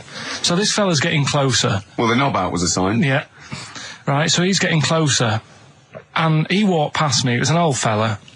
And he walked past and he had a hat on and a little pipe. And a big rucksack on his back. Right, so he got me thinking... Not strictly naked. I'm walking along and I'm thinking... Right, why do people want to do this? So straight away, I wasn't on holiday anymore, because most of the time when I'm on holiday, I don't think about anything. Right? Your mind's a blank. I just switch off. Right? But all of a sudden, this has got in my head now, and I turn around to look at him, and... Check out his arms. And this bag, right, I swear, it was massive, right? What? You had a massive bag? The bag. His rucksack? His rucksack. Oh, right, okay. When he said there was an old couple coming towards me, I said, what was lower, the bloke's bollocks or the woman's tits? And he said, well, that was another point. She might as well have worn knickers. Because that's what he said to me. So you saw the bag? So it annoyed me, yeah, because the whole idea in it, this is what I think, I mean, I might be wrong, right? Might be wrong. Chances are you never have been before. Being nudist, right? What's it all about? So I'll tell you, on that point, Carl, let's play a tune, let's come back and we'll discuss... What are we going to play? We'll discuss that very issue. We've got some ideas, we did chat about this last week, Carl, in your absence. Alright, well, we'll play the Coral. Okay. It's a good one, this. Yeah. Coral, Dreaming of You, on XFM 104.9. I'm Ricky Gervais, with me Steve Merchant and Karl Pilkington. If you just joined us, Carl is walking down the beach, and a man has just passed him with his knob out. Yeah, his testicles out and his huge bag, apparently. Right. Now, we'll sum this up, quick, because we did talk about it last week. You did call me and tell me some of these things, and we sort of mentioned it last week, but you just want to say just give us your thoughts on nudity.